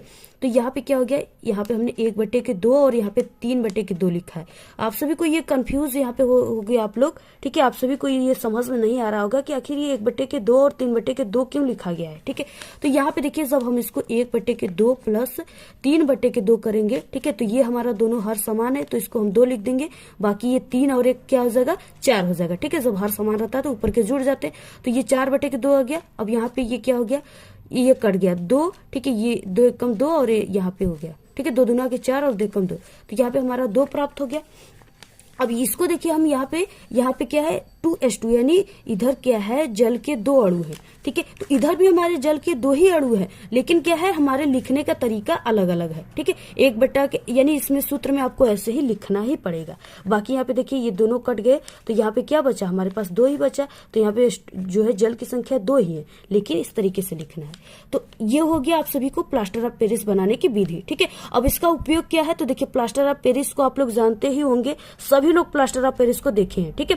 देखिए प्लास्टर ऑफ पेरिस जैसे कोई किसी का हाथ पैर टूट जाता है या, ठीक है, या कुछ भी हो जाता है यानी क्रैक हो जाता है, तो जब डॉक्टर के पास लोग जाते हैं तो डॉक्टर क्या करते हैं, उनके जहां पर भी उनको प्रॉब्लम रहती है उस पर आप लोग देखोगे कि मोटी मोटी व्हाइट कलर की ऐसे प्लास्टर की जाती है, ठीक है, यानी कि पट्टियां होती है मोटी मोटी। तो उसी को वो जो व्हाइट होता है ना, हाथ पैर टूट जाता है तो उसको बांधा जाता है, डॉक्टर बांधते, वही क्या है प्लास्टर ऑफ पेरिस है, ठीक है। वो क्या है प्लास्टर ऑफ पेरिस है। तो आप लोग जान गए कि यानी टूटी हुई हड्डियों को जोड़ने में प्लास्टर ऑफ पेरिस का उपयोग किया जाता है। पहला ये है, दूसरा ये है कि मूर्तियों को बनाने में इसका उपयोग किया जाता है, ठीक है। तो इस तरीके से 2 उपयोग लिख दीजिए, आप लोग 2 नंबर यहाँ पे मिल जाएगा। अगला क्वेश्चन देखिए यहाँ पे क्या है, संचरण क्या होता है, संचरण के 2 उदाहरण दीजिए। ये हमने कई बार बताया है और ये काफी इंपॉर्टेंट है, पक्का पेपर में आएगा, इसको तैयार कर लीजिएगा, ठीक है। जैसे क्या हम कोई भी लोहे की कील को अगर क्या करेंगे, जैसे बारिश हो रही है, बाहर बारिश में या पानी में नमी के स्थान पे हम उस लोहे की कील को फेंक देते हैं, ठीक है। तो आप लोग 2 दिन बाद उस कील को उठाकर जब देखोगे तो उस कील में, ठीक है, वो कील जो है यानी अगर वो काले रंग का हल्का रहेगा तो वो भूरे रंग का हो जाएगा, ठीक है, ब्राउन कलर का हो जाएगा, यानी उस पर आप लोग देखोगे तो जंक लग जाएंगे, जिससे यानी कि लोग गांव की भाषा में मूर्छा भी कहते हैं, ठीक है, यानी कि ये कील जो है मूर्छा गया।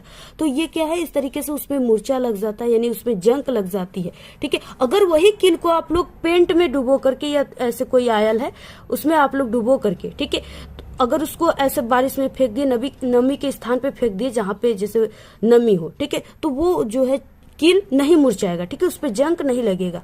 तो वही है संचारण, यानी संचारण से बचने के लिए आप लोग लोहे के किसी भी धातु को, वस्तुओं को, ठीक है, पेंट करके रखेंगे और उसको उसमें तेल वगैरह जो होता है किसी भी प्रकार के आयल उसको लगा करके रखेंगे, जिससे जो है हमारा लोहा जो है वो बचेगा, उस पर जंक नहीं लगेगा, ठीक है।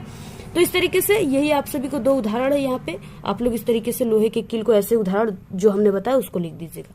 बाकी यहाँ पे देखिए ख क्वेश्चन है, निम्नलिखित के IUPAC नाम आपको लिखना है, ये 2 नंबर का पेपर में पक्का आएगा, ठीक है, IPSC नाम आता है आप सभी के पेपर में, और कौन सा आ जाएगा ये क्लियर नहीं है, लेकिन हाँ ये ऐसे यहाँ पे हम आप सभी को बता देते हैं कि इसका क्या हो जाएगा, ठीक है। तो सबसे पहले यहाँ पे देखिए आप सभी को यहाँ पे क्या करना है, जैसे इस तरीके से यहाँ पे CO जुड़ा हुआ है, ठीक है, CO जुड़ा हुआ है, और बाकी यहाँ पे अगर यहाँ से हम गिनेंगे तो यहाँ दूसरे नंबर पे CO जुड़ा है, और यहाँ से अगर हम काउंट करेंगे तो ये भी दूसरे नंबर पे जुड़ा है। तो यहाँ पे हम इसको पहला कार्बन मान लेते हैं, इसको दूसरा, और यहाँ पे तीसरा कार्बन मान लेते हैं, ठीक है। यहाँ पे हमने तीसरा कार्बन मान लिया। अब यहाँ पे देखिए CO जुड़ा है, यानी इसमें ओन समूह जुड़ा हुआ है। क्या जुड़ा हुआ है? ओन समूह, ठीक है, इसको नोन भी कहा जाता है, यानी ओन रहेगा, ओन समूह। कीटोन समूह, जैसे कीटोन समूह हो गया ना, कीटोन समूह इसमें जुड़ा हुआ है, ठीक है, इसमें CO रहेगा तो आपको यहाँ पे मान लेना है कि ये क्या है, कीटोन समूह यानी ओन समूह। अब देखिए पहले कार्बन को हमने आपको कई बार इसको बता दिया है, फिलहाल यहाँ पे भी हम आपको बता दे रहे हैं। पहले कार्बन को मेथेन कहते हैं, दूसरे कार्बन को एथेन कहते हैं, ठीक है, और तीसरे कार्बन को जो है प्रोपेन कहते हैं। तो यहाँ पे हमारी कार्बन की संख्या कितनी, 1 2 3 कार्बन की संख्या है। तो यहाँ पे हमारे ये तीसरा वाला जो है यहाँ पे हो जाएगा कि प्रोपेन, यहाँ पे प्रोपेन, ठीक है, प्रोपेन हो जाएगा। और यहाँ पे CO समूह जुड़ा है दूसरे नंबर पे, तो यहाँ पे इसमें कीटोन समूह यानी ओन समूह लग जाएगा, ठीक है। तो ये क्या हो जाएगा, प्रोपेनोन। तो यहाँ पे हमारा इसका IUPAC नाम क्या हो जाएगा, प्रोपेनोन हो जाएगा, ठीक है। इसको नोट कर लीजिएगा आप लोग, सिर्फ इसको लिखना है आपको, और ये चीजें आपको रफ्तार में अगर समझना है तो कर लीजिएगा। अगला यहाँ पे दूसरा क्या है, देखिए दूसरा में यहाँ पे Br जुड़ा हुआ है, ठीक है, Br जुड़ा हुआ है। यहाँ पे एक कार्बन, जहां पर ये क्रियात्मक समूह पास रहेंगे उसी जगह से आपको यहाँ पे क्या करना है, काउंट करना शुरू करना है। 1 2 3, इसमें भी 3 यहाँ पे दिया हुआ है कार्बन की संख्या, ठीक है, कार्बन की संख्या 3 दिया है, तो यहाँ पे क्या हो जाएगा, प्रोपेन हो जाएगा, यानी प्रोपेन। अब यहाँ पे Br जुड़ा है, ये क्या है, ब्रोमो है, Br रहेगा तो ब्रोमो हो जाएगा। तो यहाँ पे क्या हो जाएगा हमारा ब्रोमो, ठीक है, प्रोपेन। ये Br ब्रोमो है, बाकी ये 3 कार्बन है प्रोपेन, तो यहाँ पे ब्रोमो प्रोपेन हो जाएगा, ठीक है। तो ये पहला ये हो गया, इसका आप सभी को यहाँ पे प्रोपेनोन लिखना है और इसका ब्रोमो प्रोपेन लिखना है, ठीक है, प्रोपेन। तो ये दोनों को नोट कर लीजिए आप लोग। अगला देखिए यहाँ पे क्वेश्चन आ गया 7 नंबर का, निम्नलिखित पे आपको संक्षिप्त टिप्पणी लिखना है, ठीक है, संतृप्त एवं असंतृप्त हाइड्रोकार्बन। इसको हमने आप सभी को भी सुबह ही बताया, यानी जो पेपर इससे पहले आया है, ठीक है, आप सभी लोग, यानी वो पेपर है यहाँ पे 824 और इस तरीके से EM पेपर करके है, उसको आप लोग देख लीजिएगा, उसमें इसका हम पूरा आंसर बताए हैं। संतृप्त असंतृप्त हाइड्रोकार्बन, ठीक है, 2 नंबर का है, तैयार कर लेना आप लोग, पक्का आएगा ये। दहन तथा यहाँ पे संकलन, इसको भी तैयार कर लीजिए। मिसेल जो है साबुन में बनता है, इसको भी तैयार कर लेना है, ठीक है, साबुनीकरण किसे कहते हैं, इसको भी तैयार कर लेना है। अथवा देखिए दोनों, यानी आप लोग इसको कीजिए, या अथवा में जो क्वेश्चन है इसको करना है आपको, हम आपको इसका आंसर बताएंगे, ठीक है। निम्नलिखित अभिक्रियाओं में प्रत्येक के लिए आपको संतुलित रासायनिक समीकरण लिखना है। इस तरीके से ये पक्का पेपर में आएगा, ठीक है, 6 नंबर का रहेगा, अथवा रहेगा, आप लोग इस पे टिप्पणी लिख सकते हो, अथवा में यहाँ पे आप लोग इस रिएक्शन को कर सकते हो। तो देखिए अगर आपको सही सही टिप्पणी याद है तभी आप लोग इसको कीजिएगा, अगर आप सभी को टिप्पणी नहीं याद है ना तो ये वाला कीजिएगा। अगर इसको आप लोग ट्रिक से भी करोगे ना, जैसे कि हमारे चैनल पे साइंस में पास होने की बहुत अच्छी ट्रिक है, अगर आप लोग कमजोर हो साइंस में तो हमारे चैनल पे विजिट करके देख सकते हो। अभी कल ही वीडियो अपलोड हुआ है साइंस में पास होने की, ठीक है, और कॉपी लिखने की, उस ट्रिक की वीडियो को देख लीजिएगा। वहां पे हमने बताया है अगर आप लोग कमजोर हो तो उस ट्रिक की वीडियो देखोगे ना तो आप लोग पास नहीं बल्कि साइंस में अच्छे नंबर ला दोगे, ठीक है। लेकिन सिर्फ आपको हमारे ही चैनल के ट्रिक का यूज करना है, क्योंकि वही 100% रियल है। हमारे चैनल के अलावा किसी दूसरे चैनल के ट्रिक का यूज करोगे तो फेल हो जाओगे। और हमारा जो चैनल है उस पे जो ट्रिक है वो 100% ओरिजिनल ट्रिक है, उसका यूज करोगे तभी पास होगे। ठीक है, तो जितने भी कमजोर स्टूडेंट है उस ट्रिक को जरूर देख लीजिएगा। अब यहाँ पे देखिए ट्रिक से अगर उसको जो हम आपको वहां पे ट्रिक बताए उस ट्रिक से करोगे ना तो ये अगर नहीं भी आपको आता रहेगा फिर भी आपको इस पे 3 नंबर मिल जाएगा। इसलिए आपको टिप्पणी से अच्छा है कि इसी को करना है। कैसे करना है आप देखिए बिल्कुल। अब देखिए ये जो पहला वाला है यहाँ पे plaster of Paris plus gypsum, इसको हमने ऊपर ही बताया है आप सभी को, जो रिएक्शन हमने यहाँ पे बताया ना यही है। सिर्फ आपको इसको पहले लिख देना है, इसको आपको इधर लिख देना है। देखिए यहाँ पे हम लिखकर ही आप सभी को बता देते हैं क्योंकि आप लोग बहुत महान हो, पूरे आपको आंसर चाहिए। तो यहाँ पे CaSO4, ठीक है, 1/2 यहाँ पे H2O, ठीक है, प्लस 3/2 H2O, इस तरीके से है यहाँ पे, यानी ये प्लास्टर ऑफ पेरिस का सूत्र है। अब यहाँ पे आप सभी को क्या प्राप्त करना है, इससे आप सभी को जिप्सम प्राप्त करना है। ठीक है, तो यहाँ पे लिखा गया है यहाँ पे जिप्सम, ठीक है, यानी आपको सूत्र याद होना चाहिए जिप्सम का। तो हमारे पास यहाँ पे क्या प्राप्त हो जाएगा, यहाँ पे CaSO4.2H2O, ठीक है, ये जिप्सम प्राप्त हो गया। तो इस तरीके से आप सभी को क्या करना है, यहाँ पे ऐसे देना है, यहाँ पे समीकरण ऐसा लिखना है रिएक्शन, ठीक है, और इस तरीके से यहाँ पे रिएक्शन लिखने के बाद आपको ऐसे लिख देना है। ठीक है, और इस तरीके से ये पूरा दोनों तरफ जो है सभी तत्वों की जो मान है वो बैलेंस है। अब यहाँ पे अगला क्वेश्चन देखिए, अगला है हाइड्रोजन प्लस क्लोरीन, ठीक है, ये रिएक्शन करके क्या बनाएगा, यहाँ पे डैश डैश है। अब हाइड्रोजन आपको देखिए हम बताया ना कि आपको सूत्र जरूर याद करके जाना है क्योंकि सूत्र आप सभी के पेपर में बहुत इंपॉर्टेंट है। सूत्र अगर नहीं याद रहेगा ना तो आप सभी को नहीं ये आप लोग रिएक्शन कर पाओगे। तो हाइड्रोजन बोला है H2 प्लस क्लोरीन बोला है, तो क्लोरीन अपने 2 संख्याओं के साथ होता है तो Cl2, ठीक है। जब ये रिएक्शन करेगा तो यहाँ पे क्या बना लेगा, HCl, ठीक है, हाइड्रोजन क्लोराइड बना लेगा। लेकिन यहाँ पे देखिए बैलेंस आपको करना है रिएक्शन, तभी आपको पूरे नंबर मिलेंगे। यहाँ पे हाइड्रोजन की संख्या 2 है, ठीक है, H2 है तो हाइड्रोजन की संख्या 2 है और Cl2 है यानी क्लोरीन की संख्या भी 2 है। लेकिन यहाँ पे हमने हाइड्रोजन की संख्या सिर्फ 1 लिखा है और क्लोरीन की संख्या भी 1 लिखी। अब इसको हमें 2 करना है, ठीक है, तो इधर हम यहाँ पे ऐसे 2 लगा दिए तो इधर हाइड्रोजन की संख्या भी 2 हो गया और क्लोरीन की संख्या भी 2 हो गया। ये पूरा क्या हो गया, बिल्कुल करेक्ट यहाँ पे रिएक्शन हो गया, यानी बैलेंस है। अगला क्वेश्चन देख लीजिए यहाँ पे, और देखिए आपको वीडियो को जरूर अपने सभी दोस्तों में शेयर करना है, ठीक है, बहुत मेहनत से ये वीडियो हम आपको बना रहे हैं और समझा रहे हैं। यहाँ पे देखिए C क्वेश्चन है और आपको इस वीडियो को लाइक भी करना है और अपनी अच्छी अच्छी प्यारी प्यारी कमेंट भी जरूर कर देना है। देखिए जिंक कार्बोनेट, ठीक है, ये रिएक्शन करके क्या बनाएगा, जिंक ऑक्साइड, और प्लस यहाँ पे क्या बनाएगा उसको आपको लिखना है। सबसे पहले आपके पता होना चाहिए क्या कि जिंक यानी जिंक कार्बोनेट है, ठीक है, तो जिंक कार्बोनेट का आपको सूत्र पता होना चाहिए, ZnCO3, ये इसका सूत्र हो गया, ठीक है। और इससे हमें क्या प्राप्त हो जाएगा, यानी पहला यहाँ पे है कि जिंक ऑक्साइड प्राप्त होगा यानी ZnO, ये क्या हो गया, जिंक ऑक्साइड का सूत्र हो गया। और प्लस क्या प्राप्त हो गया, देखिए यहाँ पे ZnO, ठीक है, जैसे यहाँ पे हम लिख सकते हैं इसको Zn और इसको हम लिख सकते हैं O, इसमें से एक ऑक्सीजन को O लिख दिया और बाकी यहाँ पे हमारे पास CO2 बचा है, ठीक है, तो इसको हम पहले से लिख दिए। यहाँ पे ZnO निकल गया, N है, ठीक है, ZnO निकल गया, बाकी हमारे पास और क्या बचा है, CO2 बचा है, तो यहाँ पे CO2 लिख दीजिए, ठीक है, यानी यहाँ पे CO3 यानी 3 ऑक्सीजन की संख्या, 1 ऑक्सीजन Zn के साथ निकल गया और 1 ऑक्सीजन यहाँ पे कार्बन के साथ निकल गया, CO2 gas carbon dioxide gas बना लिया। ऐसे आपको हल करना है। अगला देखिए यहाँ पे D है, मैग्नीशियम प्लस, यानी यहाँ पे कौन सा तत्व आप सभी को लेना है, मैग्नीशियम प्लस, ये रिएक्शन करके मैग्नीशियम क्लोराइड प्लस हाइड्रोजन बना रहा है, ठीक है, यहाँ पे मैग्नीशियम क्लोराइड बना रहा है यानी आपको ऐसा कोई तत्व लेना है जिसमें क्लोरीन सम्मिलित हो, ठीक है। तो यहाँ पे हम क्या लिखेंगे, मैग्नीशियम की जो सूत्र होता है Mg होता है, प्लस यहाँ पे हम HCl ले लेते हैं जिसमें यहाँ पे देखिए क्लोरीन सम्मिलित है, ठीक है, तो ये क्या बना लेगा, यहाँ पे MgCl2, ये क्या हो गया, मैग्नीशियम क्लोराइड प्लस यहाँ पे हाइड्रोजन गैस बना लेगा, ठीक है।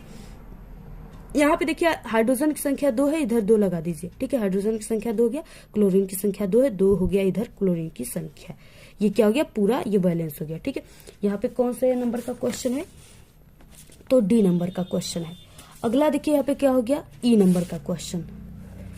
यहाँ पे क्या है, बेरियम क्लोराइड प्लस सल्फ्यूरिक अम्ल, सल्फ्यूरिक अम्ल तेजाब का, यानी सल्फ्यूरिक अम्ल को तेजाब कहा जाता है, ठीक है, तेजाब का सूत्र होता है H2SO4, इसको जरूर रट लेना है आपको। देखिए बेरियम क्लोराइड है, आपको लिखना है यहाँ पे बेरियम क्लोराइड की सूत्र BaCl2 होता है, प्लस तेजाब का सूत्र हमने आपको बताया H2SO4। अब ये रिएक्शन करके क्या बनाएगा, देखिए ये B है, यहाँ पे B, और इसको हम ऐसे लिखेंगे यानी BaSO4, ठीक है, Ba और यहाँ पे SO4 ये हो गया, और प्लस जो हमारे पास बचा है यानी यहाँ पे H2 और यहाँ पे Cl2 बचा है, ठीक है। तो इसको हम क्या लिख देंगे यहाँ पे, ठीक है, इधर भी लिख सकते हो, यहाँ जगह नहीं तो यहाँ पे लिख देंगे हम। आपको H लिखना है और यहाँ पे Cl2 लिखना है, ठीक है, यानी Cl लिखना है, और यहाँ पे 2 हाइड्रोजन की संख्या है, 2 क्लोरीन की, आगे यहाँ पे 2 लगा दीजिए आप लोग, ठीक है, 2HCl। इस तरीके से ये बैलेंस भी हो गया और बिल्कुल करेक्ट आंसर हो गया। अगला है देखिए यप silver nitrate plus sodium iodide, ये रिएक्शन करके क्या बनाएगा, यहाँ पे खाली स्थान में आपको लिखना है, बाकी यहाँ पे सोडियम नाइट्रेट प्राप्त हो रहा है। देखिए क्या सोडियम आयोडाइड का मतलब यहाँ पे सोडियम हो गया, ये कौन सा क्वेश्चन है, यहाँ पे क्वेश्चन नंबर यप है, ठीक है। तो सोडियम आयोडाइड का मतलब यहाँ पे आई हो गया, ठीक है, आयोडीन, प्लस यहाँ पे दिया है सोडियम आयोडाइड, ठीक है, सिल्वर नाइट्रेट और यहाँ पे सोडियम आयोडाइड। तो यहाँ पे देखिए सोडियम, यहाँ फिर से देख लीजिए यप, पहले हमें सिल्वर नाइट्रेट का सूत्र लिखना है, ठीक है। तो यहाँ पे सिल्वर नाइट्रेट का सूत्र हो जाएगा AgNO3, ये सिल्वर नाइट्रेट का सूत्र हो जाएगा, प्लस सोडियम आयोडाइड, सोडियम यानी Na, आयोडाइड का मतलब I। इसका जब हम ऐसे रिएक्शन कराएंगे तो हमारे पास क्या प्राप्त हो जाएगा, यहाँ पे आप लोग देखिए हमारे पास यहाँ पे क्या प्राप्त होगा, पहला कि यहाँ पे हमें सोडियम यानी NO3, ठीक है, सोडियम नाइट्रेट प्लस यहाँ पे AgI, सिल्वर आयोडाइड, ठीक है। तो इस तरीके से यहाँ पे प्राप्त हो गया। पूरा आप सभी को इसको स्क्रीनशॉट ले लेना है, और ये रिएक्शन आपके पेपर में ऐसे ही दिया रहेगा, आपको उसको क्या करना है, यानी जो भी यानी उसको संतुलित करने के लिए बोलागा, तो यहाँ पे जैसे दोनों की इधर तीर के इधर जो तत्व हैं, यानी जितनी संख्या इधर तत्वों की उतना इधर भी होनी चाहिए, ठीक है। ये चीजें बैलेंस में आ गई। बाकी आपको जो भी चीज दिया रहेगा उसका तत्व आपका सूत्र याद रहेगा, तभी आप लोग इस सूत्र को हल कर पाओगे। उसके बाद आ गया उपखंड ग, ठीक है। उपखंड ग में आप सभी का आ गया यहाँ पे जीव विज्ञान से रिलेटेड क्वेश्चन, ठीक है। और जितने भी क्वेश्चन हम यहाँ पे जीव विज्ञान के आपको बताएंगे, समझिए आपके पेपर में बिल्कुल छप चुका है। बहुत ही इंपॉर्टेंट और वायरल क्वेश्चन है, पूरे यानी जीव विज्ञान के पार्ट से सबसे इंपॉर्टेंट क्वेश्चन इस पेपर में दिया हुआ है, ठीक है। यहाँ पे क्या है देखिए, सबसे पहला यानी 8वां नंबर का क्वेश्चन है, पोषण किसे कहते हैं। स्वपोषी पोषण व परपोषी पोषण का उपयुक्त उदाहरण से आपको वर्णन करना है, ठीक है। ये 4 नंबर का क्वेश्चन है। तो आप सभी को सबसे पहले कि पोषण किसे कहते हैं इसको लिखना है, ठीक है। जैसे जो भी जीवधारी होता है वो जीवित रहने के लिए कुछ न कुछ जरूर खाता है, ठीक है, कुछ न कुछ वो जरूर कुछ न कुछ चीज की पोषण करता है।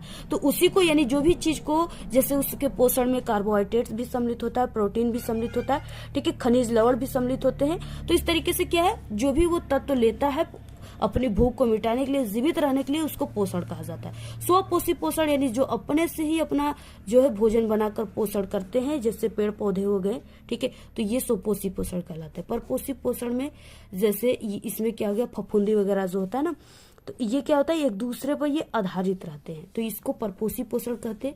उदाहरण से तो आपको इसका वर्णन करना है, इसको हमने कई बार बताया। इंपॉर्टेंट क्वेश्चन हमारे चैनल पे 1 घंटे की एक वीडियो, उसको जाकर आप लोग तुरंत देख लो। उसके बाद देखिए 9 क्वेश्चन है यहाँ पे, श्वसन एवं श्वासोच्छ्वास में अंतर आप सभी को बताना है। 4 नंबर का है, बहुत इंपॉर्टेंट है, पक्का पेपर में छपा हुआ है। ऐसा पेपर आपको पूरे यूट्यूब पर नहीं मिलेगा। इस पेपर के अलावा आपको पूरे यूट्यूब पर किसी भी पेपर को मत देखिएगा, ठीक है, क्योंकि हम जो आपको पेपर बता रहे हैं वो 100% पूरे के पूरे क्वेश्चन इसी पेपर में से आएंगे। अब देखिए यहाँ पे श्वसन लिखना है आपको, यहाँ पे श्वासोच्छ्वास लिखना है, ठीक है। श्वसन क्या है, यह एक जैव रासायनिक क्रिया है श्वसन। श्वासोच्छ्वास क्या है, यह एक भौतिक क्रिया है, ठीक है। देखिए दूसरे में क्या है, इसमें ग्लूकोज का ऑक्सीकरण होता है, ठीक है। इसमें क्या होता है, ग्लूकोज का ऑक्सीकरण होता है। ग्लूकोज का सूत्र होता है C6H12O6।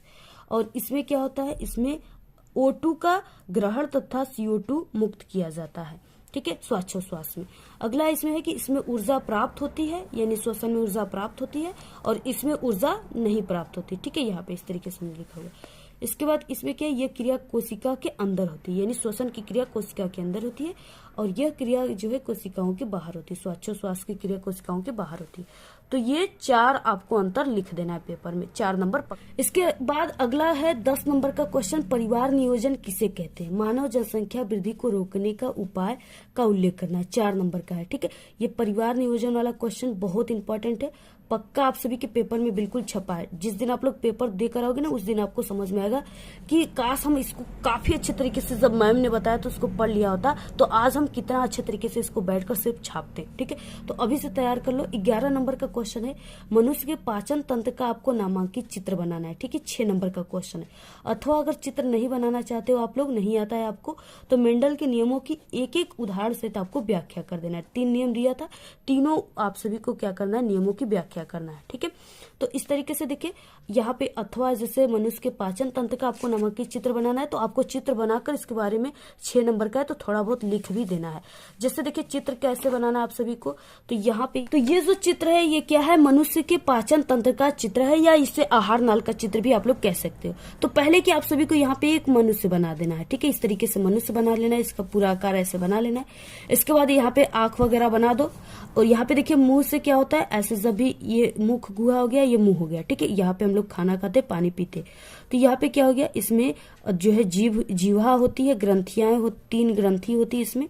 अब यहाँ पे क्या हो गई, इसमें से जब ऐसे भोजन या पानी हम लोग पीते, तो इस तरीके से जो है यहाँ पे आहार नाल यानी नलिकाओं के माध्यम से हमारे ये इस तरीके से पेट में आते हैं। तो ऐसे आप सभी को क्या करना है, इस तरीके से बना लेना है। ठीक है, ऐसे। और ये हो गया आपका कर्पूर ग्रंथि, ग्रसनी हो गया, ये ग्रसिका हो गया। ठीक है, और यहाँ पे इधर जो है ये चीजें, ये जो बना हुआ है ऐसे आकृति, ये यकृत है। ठीक है, और इसमें ये छोटा सा यकृत में ये जुड़ा हुआ चीज जो है ये पित्ताशय है, ये पित्ताशय हो गया। और इसके बाद ये जो है इस तरीके से सेम के बीज के आकार का ये जो भाग आप सभी को दिख रहा है ये अमाशय है। ठीक है, और ये जो ऐसे हल्का हार्ट की तरफ से दिखा हुआ है ऐसे, ये डायाफ्राम है। ठीक है, और इसी के अंदर इधर इसमें हृदय है। अब इसके बाद देखिए यहाँ पे अग्नाशय, यहाँ पे अग्नाशय ग्रंथियां है। ठीक है, और यहाँ पे ये ग्रहणी है, और ये अनप्रस्थ जो है बृहदंत्र है, और ये अग्र क्षुद्रांश है। यहाँ पे इसी नलिकाओं में आप लोग किसी नलिकाओं को ऐसे लिख दीजिएगा, यहाँ पे अवरोही बृहदंत है। ठीक है, यहाँ पे क्षुद्रांत है, और अंधनाल है, यहाँ पे कृमि रूप परिशेषिका है। ठीक है, यहाँ पे गुहा है, यहाँ पे मलाशय है। ऐसे आपको क्या करना है, यानी इतना आप लोग बस जान जाओ, ये सेम के बीज के आकार का इसको बना लेना। इधर यकृत है, इसको भी ऐसे बना लेना, इसमें से आपको पित्ताशय निकाल लेना। बाकी ये चीजें तो आप लोग ऐसे ऐसे भी कर दोगे ना, फिर भी ये इसमें नलिकाएं बन जाएगा। नलिकाओं को आपको कोई सीधा नहीं बनाना है, ऐसे ही बना देना है बस। ठीक है, तो इस तरीके से ये आपको पूरा ऐसे चित्र बनाना है, पूरा स्क्रीनशॉट ले लीजिए। और इसके अलावा आपको 10 और जो है इंपॉर्टेंट चित्र की वीडियो अगर चाहिए तो जरूर कमेंट करके बताइए, और सुबह आपको ये वीडियो मिल जाएगी। इसलिए अगर उस वीडियो की नोटिफिकेशन नहीं आएगी फिर भी आप लोग उसको आकर के हमारे चैनल पे देख लीजिएगा, क्योंकि सभी वीडियो के नोटिफिकेशन आपके पास नहीं पहुंच पाते हैं। तो यहाँ पे देखिए जैसे इसमें क्या है, आपको इसके बारे में लिखना है। तो जैसे मुंह है, तो इसमें आप लोग पहले भोजन करते हो। ठीक है, पानी पीते हो, जो भी क्रियाएं हैं, दांत है उसमें मुंह में पाए जाते हैं, जिससे भोजन को चबाने, चिड़ने फाड़ने का काम किया जाता है। ठीक है, जैसे जो मांसाहारी है तो वो चीड़ फाड़ का भी काम कर देता है। तो इस तरीके से क्या है, आपको वही चीजों को यहाँ पे लिखना है। ठीक है, आंत में भोजन का अवशोषण जैसे हो गया, पूरा स्क्रीनशॉट ले लीजिए आप लोग। ये सब चीजें लिखना है, पूरा स्क्रीनशॉट ले लीजिए। इसको हमने कई बार बताया। कर्मानुकुंचन हो गया, इसको भी आप लोग स्क्रीनशॉट ले लीजिए। देखिए भोजन को दांतों की मदद से मुंह में कुचला जाता है, काटा जाता है। जो चीजें हम आपको बताए ना वही चीज यहाँ पे लिखा हुआ है, पूरा स्क्रीनशॉट ले लीजिए। जैसे लार में हमारे एमाइलेज होता है जो जटिल कार्बोहाइड्रेट को तोड़ता है, जीव भोजन के आहार नाल के अगले भाग तक पहुंचाने में मदद करता है। ठीक है, नरम भोजन को किस तरीके से जो है, ऐसे आप सभी को पूरा लिखना है। पेट में भोजन, गैस्ट्रिक सूजन होता है, पेट से जो है भोजन रिंग जैसी मांसपेशियों की मदद से छोटी आंतों में जाता है, जिससे छोटी आंत जो है इसको पीसने की कार्य करती है। ठीक है, छोटी आंत, बड़ी आंत, अमाशय, यकृत, छोटी आंत, ये सब चीजें हैं। पूरा स्क्रीनशॉट ले लीजिए आप लोग, बहुत इंपॉर्टेंट है ये क्वेश्चन। पक्का आप सभी के पेपर में ये जो है पाचन क्रिया, ये वाला फिगर तो बिल्कुल पक्का है। इसके अलावा हम आपको ऐसे ही 10 चित्र बता देंगे कि अगर इसके अथवा करके आ जाएगा तो आप लोग उस चित्र को बना लीजिएगा। बाकी इस पूरे पेपर को आप लोग तैयार कर लो, ऐसे ही आप लोग पूरा स्क्रीनशॉट ले लीजिए। ऐसे ही आपको ये डायग्राम बनाना है। ठीक है, फिगर बनाना है और पेंसिल का यूज करना है। इस तरीके से पूरे पेपर को आप लोग जरूर तैयार कर लेना। 29 फरवरी को बिल्कुल आप लोग धुआं करके आओगे, पूरे आंसर छाप कर आओगे। जितने भी स्टूडेंट इस वीडियो को देख रहे हैं बहुत ही लकी है जो इस पेपर को देख लिए, क्योंकि पूरा का पूरा पेपर जो है इसमें से हम आप सभी को कह दे 70% में से। ठीक है, अगर इस पेपर के जितने भी स्टूडेंट इस पेपर को तैयार कर लिए ना, तो आप सभी का यानी कि 40 यानी 45 से 50 नंबर का क्वेश्चन मात्र हम कह रहे हैं कि इस पेपर से ही आएगा। बाकी के क्वेश्चन इसके अलावा जो हम पेपर अपलोड किए ना उससे आएंगे, ठीक है, और इम्पोर्टेंट क्वेश्चन से आएंगे। तो आप लोग इस पेपर को तैयार कर लेना, ठीक है। ये नहीं कि सिर्फ इस पेपर के भरोसे ही चले जाना है, इस पेपर के अलावा आप सभी को क्या करना है, इंपॉर्टेंट क्वेश्चन जो हमारे चैनल पे उसको तैयार करना है। क्वेश्चन बैंक आपके पास होगा, उसमें से जो इंपॉर्टेंट क्वेश्चन है, रिपीटेड क्वेश्चन है, उसको तैयार कर लीजिए आप लोग, ठीक है। इस पेपर के अलावा और जो इंपॉर्टेंट क्वेश्चन है और जो हमारे चैनल पे वायरल पेपर है उसको तैयार कर लेना है, तब आपका 70 में 70 आएगा, ठीक है। यानी इस पूरा सेम पेपर नहीं आएगा, इसमें से कुछ क्वेश्चन आएंगे। अगर देखिए हम आप सभी को बता दें कि ये आप सभी के जो यूपी में होता है पूरे 7 सेट यानी 7 जिलों में 7 सेट के पेपर आते हैं, ठीक है। तो हो सकता है आप लोग इसके अलावा, हम क्यों कह रहे हैं कि आपको इंपॉर्टेंट क्वेश्चन और तैयार कर लेना और पेपर देख लेना है, क्यों कह रहे हैं, क्योंकि देखिए 7 सेट पेपर होता है। हो सकता है कि आप सभी के जो है जिले में ये सेट पेपर न जाए, इसलिए ये किसी और जिले में चला जाए, ठीक है। तो इसलिए आपको क्या करना है, इस क्वेश्चन पेपर के अलावा इंपॉर्टेंट क्वेश्चन और हमारे चैनल के और पेपर के क्वेश्चन को तैयार करना है, ठीक है। तो इस तरीके से पूरे पेपर को तैयार कर लीजिए, 100% बिल्कुल इसी में से सभी क्वेश्चन आएंगे। और इस वीडियो को शेयर कीजिए अपने सभी दोस्तों में, ठीक है। आज के इस वीडियो में सिर्फ इतना ही। आपको ये वीडियो कैसा लगा? अगर वीडियो पसंद आए तो एक बड़ा सा लाइक कर दे, चैनल पे नए तो सब्सक्राइब करके बेल आइकन को जरूर प्रेस कर दे। Thanks, all the very best, bye bye.